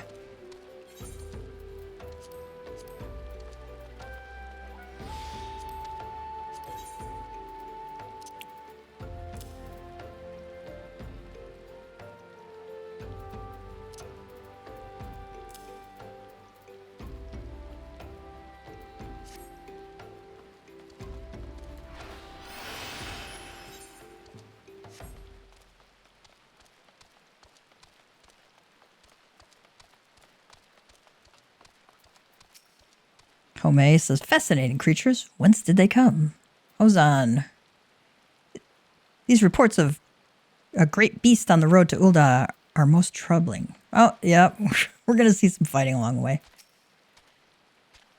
Grandfather is so lucky. These horse birds smell terrible. I guess Grandpa gets to sit in the back away from the chocobos. Oh, it's just so fluffy. Fluffy. We like the bird because it's fluffy. Well, you know, that's as good a reason as any, right?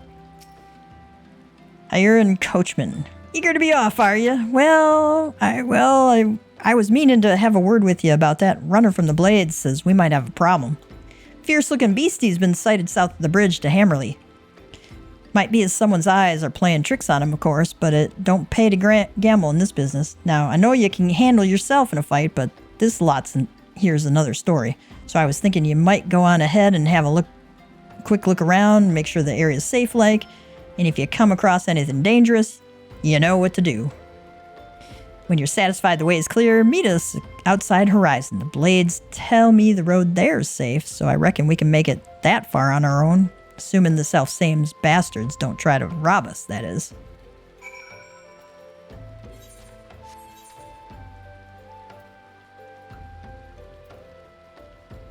Alright, where do we gotta go? Survey the road.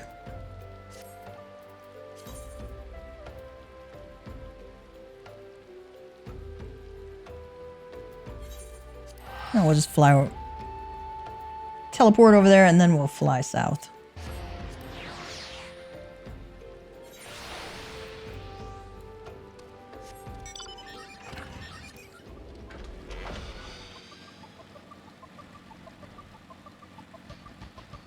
Gotta make sure before I go in there that that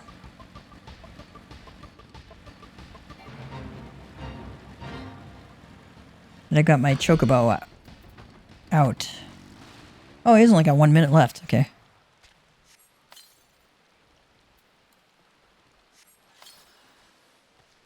Just looking to make sure I got enough Geishel greens. Alright, we are surveying. You feel an eye upon you. Oh, that would be the wandering eye over there.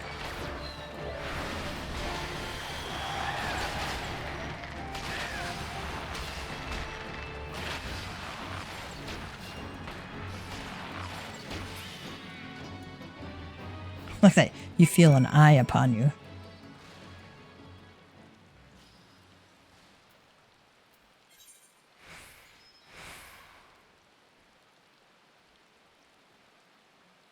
Alright, let's go back up. Talk to him again.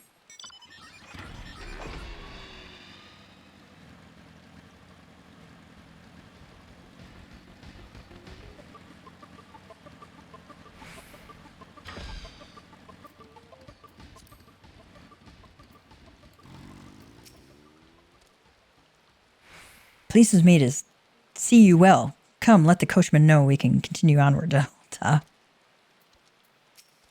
What do the kids say? They have wings, so does that mean they can fly? Does that mean we can fly if we ride one? Yes, kiddo, it does. Yozan, which do you think would win in a race? A horse or a horse bird? Ome, I must say that was a surprisingly pleasant ride. Mayhap the journey to Revenant's Toll would not be so bad after all. So there was a beastie. Was being the operative word, eh?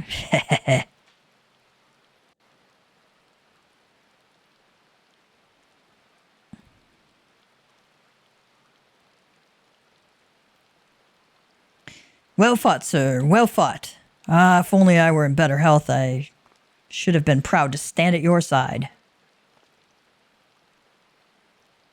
Home says, pay my son no mind. He forgets that his responsibilities preclude acts of daring do.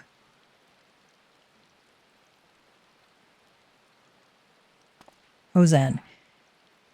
Be that as it may, I cannot help but envy you.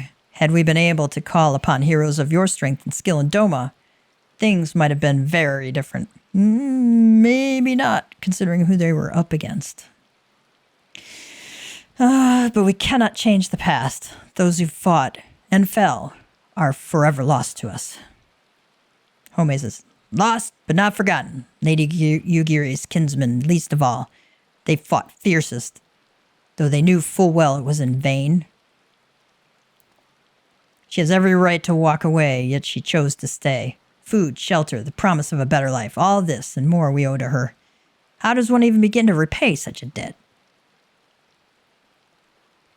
In kind, Father, to she who has given everything, we shall give our all. Whatever work there is to be done, we shall do without question. Ditch digging, bricklaying, it matters not. Revenant's toll will grow and prosper by our hands.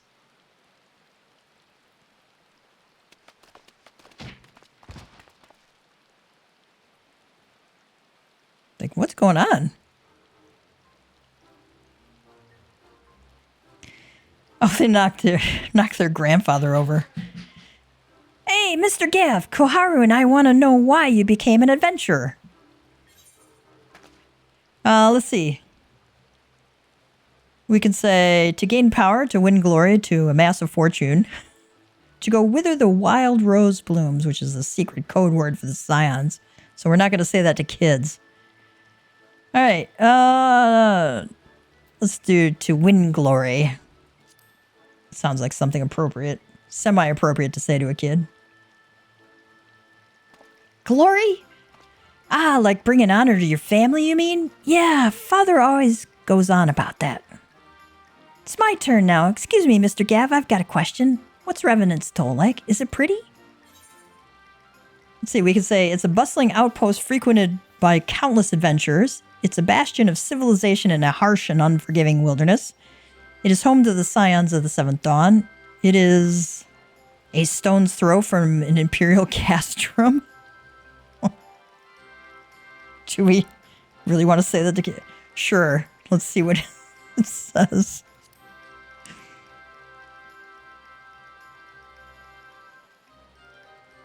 Ha! You can't fool me. No one would ever live that close to a castrum. Liar, liar, breach is on fire.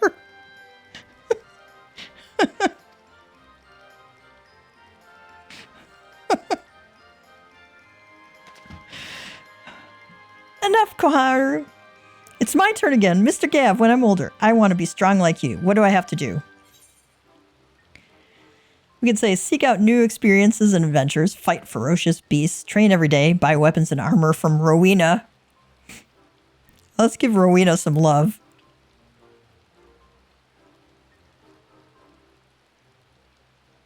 Rowena, is she nice? Are her weapons cheap? I don't have any money at the moment, but my father might. I'll have to ask him. All right, Hosan says. That's enough questions for Mr. Gav. That's not fair. Why does Yozan get to ask 2 questions? I want to know about adventuring just as much as he does. Just one more, please. Do you think I could be an adventurer like you one day?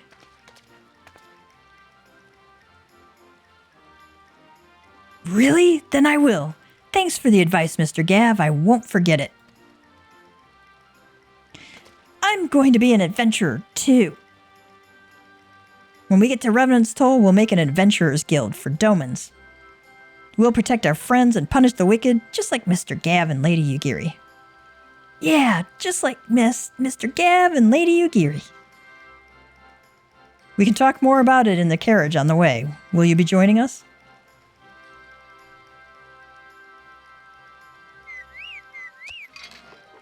So, we gotta ride with him.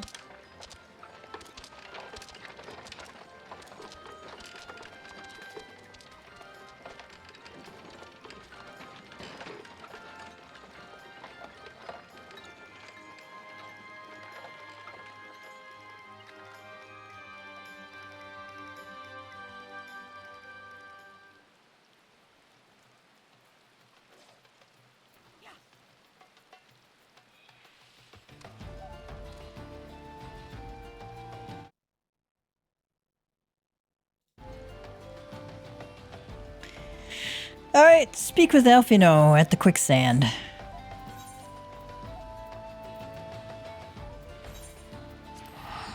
I'm too lazy to go run up the stairs, so I'm going to quick travel.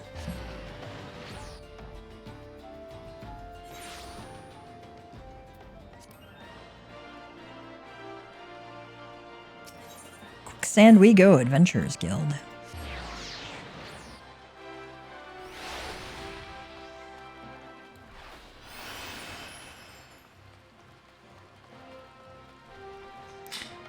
It's been a while since I have done a lot of these quests, so it's kind of fun to see what we got up to like 3 years ago.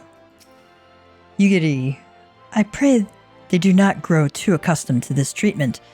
It is a welcome respite to be sure, but a far cry from what we can expect in Revenant's Toll. Has the first group arrived already? Wonderful. Pray inform Master Alfino at once. Kasasagi? We welcome your return, Master Tia. Ah, Gav, I take it the first group has arrived? Excellent. Is there aught else? No, I have matters well in hand here. You and Lady Yugiri should travel to Revenant's Toll forthwith.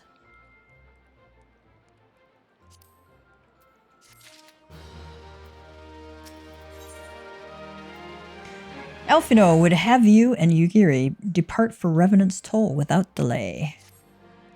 It is past time Lady Yugiri met with the guild representatives in Revenant's Toll. Since I do not foresee any further matters arising here in Thanalan which might require your personal attention, I would instead have you serve as an escort to the Doman delegation for the duration of the journey. Speak first with Slaftborn upon your arrival. He's the one with whom the Domans will be working most closely, I should think. Afterwards, introduce Lady Yugiri to Minfilia and the guild emissary.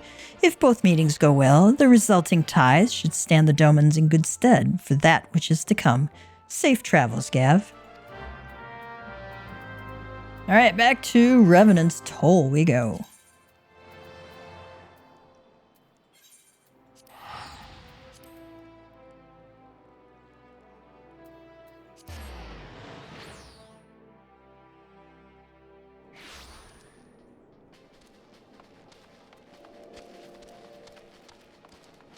Speak with Slaftborn.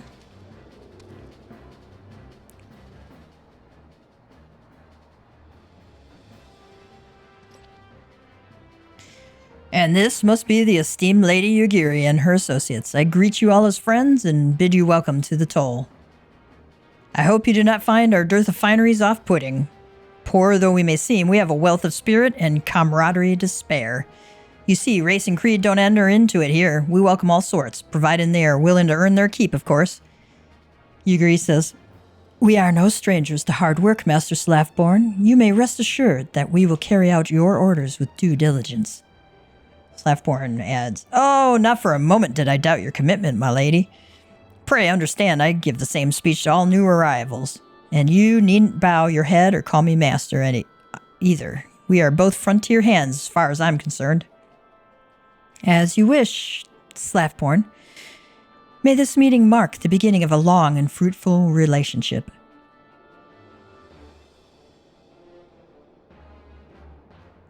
Our guests have yet to meet the antecedent. 7 hells, Gav. Why are you wasting time with me? See them to the Rising Stones.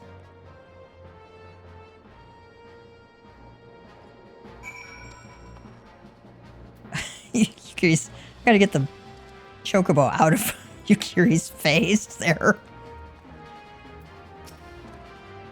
To whom much is given, much is expected. Forgive me, I require a moment to compose my thoughts before meeting with your leader. We shall join you at the Rising Stones soon. All right. Speak with Minfilia.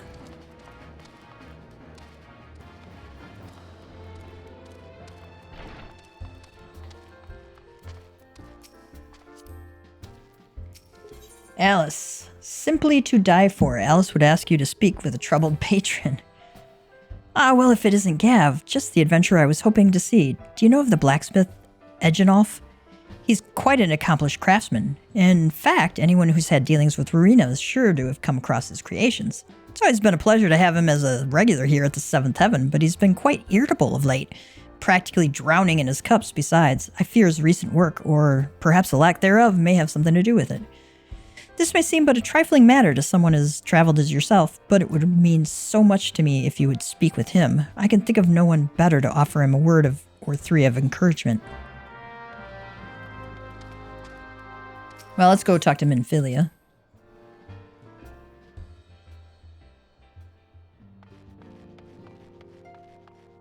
Oh, I gotta see what these guys have to say again.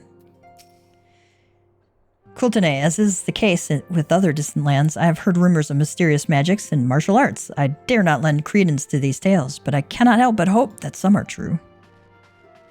Pepelimo. Eorzea may be a land of many cultures and creeds, but I nevertheless suspect that the Domans will struggle to adapt. Tataru. I wonder what herbs and spices they use in Doma. Maybe there's something I could add to my special tonic. No, the more alcohol, the better. Tataru, you don't need to add anything else. Just more booze. This little thing, it's nothing compared to what the Domans have endured. He's carrying that box. Flamine, so many youths these days fail to understand that it is incumbent on everyone to help those in need. That's why it's so wonderful when young men like Hoary Boulder rise to the occasion. Probably under Flamine's tutelage. Ida, did they really sail that half-rotted ship all the way from Othard? Isn't that dangerous? What if it had sprung a leak? Well, they would either fixed it or sank. It's two options there.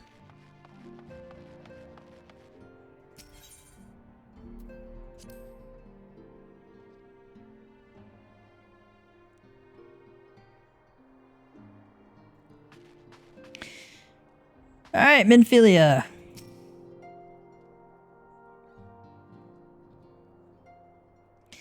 "'Tis no use.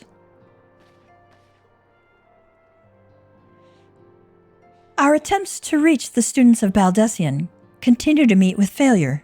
Urianger has explored other avenues of inquiry, but they too have yielded naught. We will persevere, of course, yet within our hearts the truth is clear. We are but awaiting confirmation of that which we already know." "How fare the Domans? I'm given to understand you were kept quite busy in Vesper Bay. Mayhap you question the wisdom of aiding refugees when the primal threat remains unresolved. I should not blame you if you did, nor would I deny that this matter falls outside our normal purview. Be that as it may, I would not ignore the plight of those refugees, not when it was within our power to help them." "Lady Yugiri is here? Please show her in. I should very much like to meet her."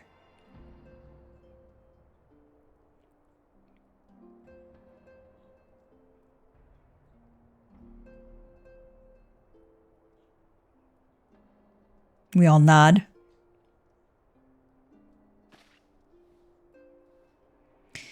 "We have no objections. Pray do so with our blessing."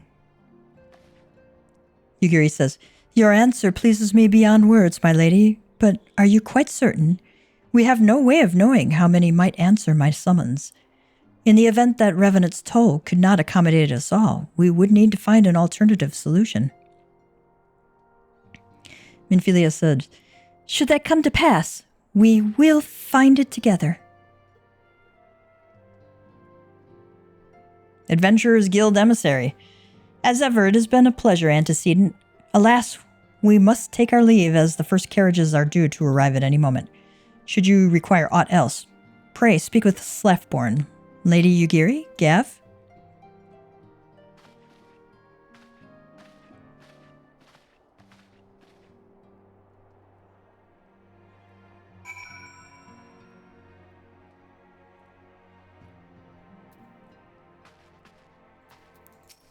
They say, "Mayhap I worry overmuch, but so many able-bodied adventurers about. What beast could pose a threat?"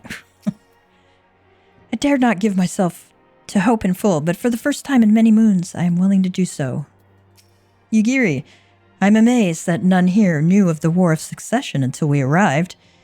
Have you truly heard naught of what has transpired? Well, maybe you could fill us in. Lamine and I, We'll make all the necessary preparations to ensure that our Doman friends feel at home upon their arrival, though I must admit that I am still troubled about the matter of the missing crystals. Y'shtola should be returning anon with a report from a field. Mayhap you could wait here and speak with her upon her arrival.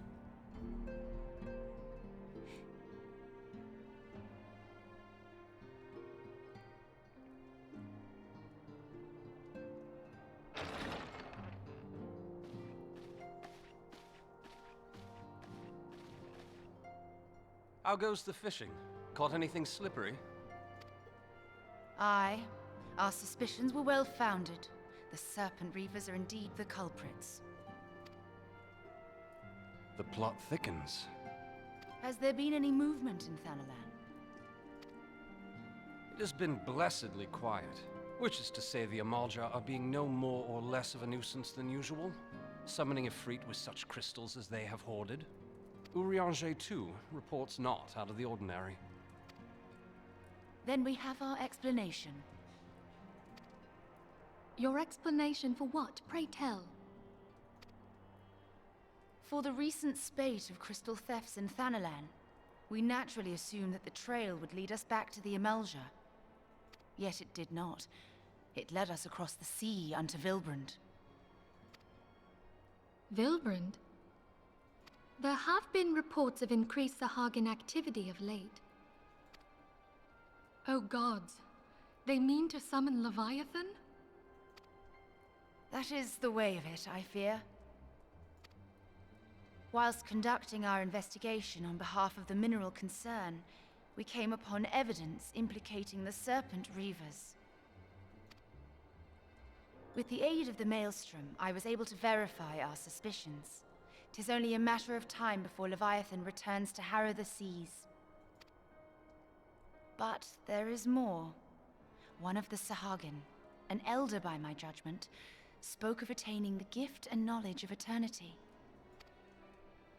Ugh.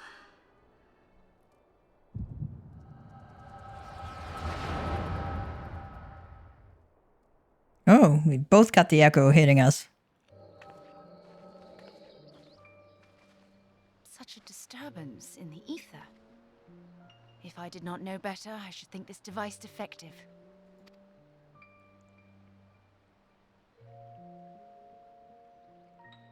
And there is the explanation.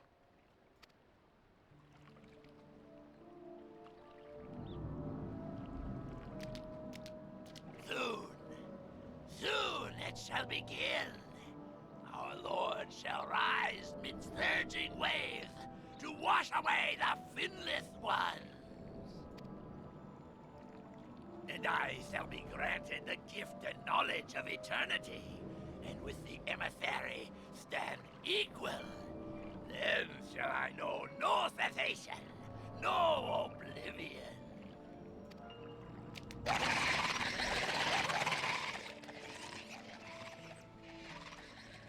Whence comes this promise of immortality?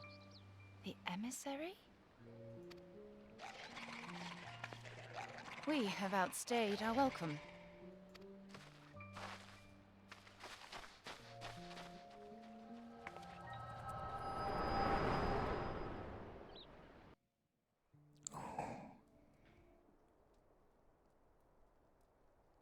The gift and knowledge. Are the two of you quite well? You shared that vision, did you not? Even before the Sahagin made mention of the emissary, I recognized Elidibus's words. He is behind this. But surely it is not within his power to grant the echo. My lady, unless we act swiftly, Leviathan will rise again. The Admiral has already requested that we intervene to prevent this. Failing that, we are to attend to the Primal's extermination. She will have our full cooperation. Let us make haste to Limsa Lominsa. I mean to play a part in this mission.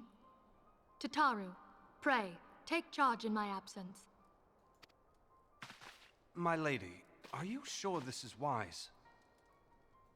I am aware of the risks, but there is something I must see with mine own eyes. The true nature of the Echo. Very well. I shall not stand in your way. On the condition that you permit me to accompany you as bodyguard. Your company is ever welcome, Thancred. He has a crush on her for sure. I take it something ill is afoot. Aye, a primal is about to be loosed upon Eorzea. Primal? A godlike being whose very existence is a bane upon the land. We scions of the Seventh Dawn are sworn to put an end to their kind.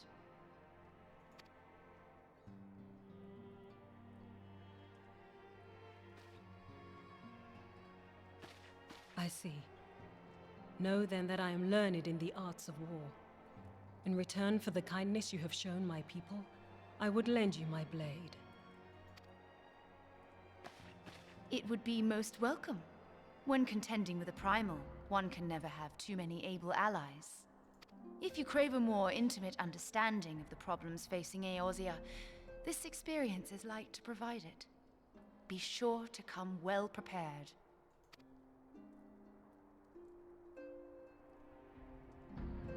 Not a problem.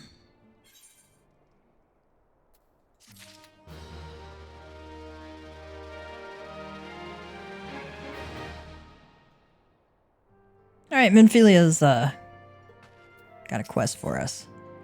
Minphilia wishes to share some final words on the coming mission prior to departing for Limsa. Plainly, should the worst come to pass and Leviathan is summoned, our only recourse will be to face him in battle. Given past experience, you may very well think that eventuality inevitable. Yet so long as there is even a chance that the Primal's return might be prevented, we must needs bend all our efforts towards achieving this goal. Before we do aught else, let us hasten to Limsa and meet with the Admiral. She will not have been idle in the intervening time and will doubtless have valuable information to share. And, she adds, so long as there is even a chance that the Primal's return might be prevented, we must needs bend all our efforts towards achieving that goal. Before we do aught else, let us hasten to Limsa and meet with the Admiral. As I'm sure you recall, her command room is accessible via the Admiral's lift at Bulwark Hall. All right. And with that, I'm going to get our cat jokes out. Because it is time for me to get some baking done and get the garden looked at. All right, here's one for you. Did you know that dogs can't operate an MRI machine at a hospital? But cats can. Cats can. All right. Right, cats and kittens? We're going to leave it here for the time being, and I hope you have an awesome rest of the weekend. And as you prepare for any holidays, I hope you have a great time with family and friends. And I'll be around during the holidays too. We're doing low key this year. Gonna have some friends over. I'm really looking forward to that. So, cats and kittens, you have a great evening. Mama Cat Gamer is signing off.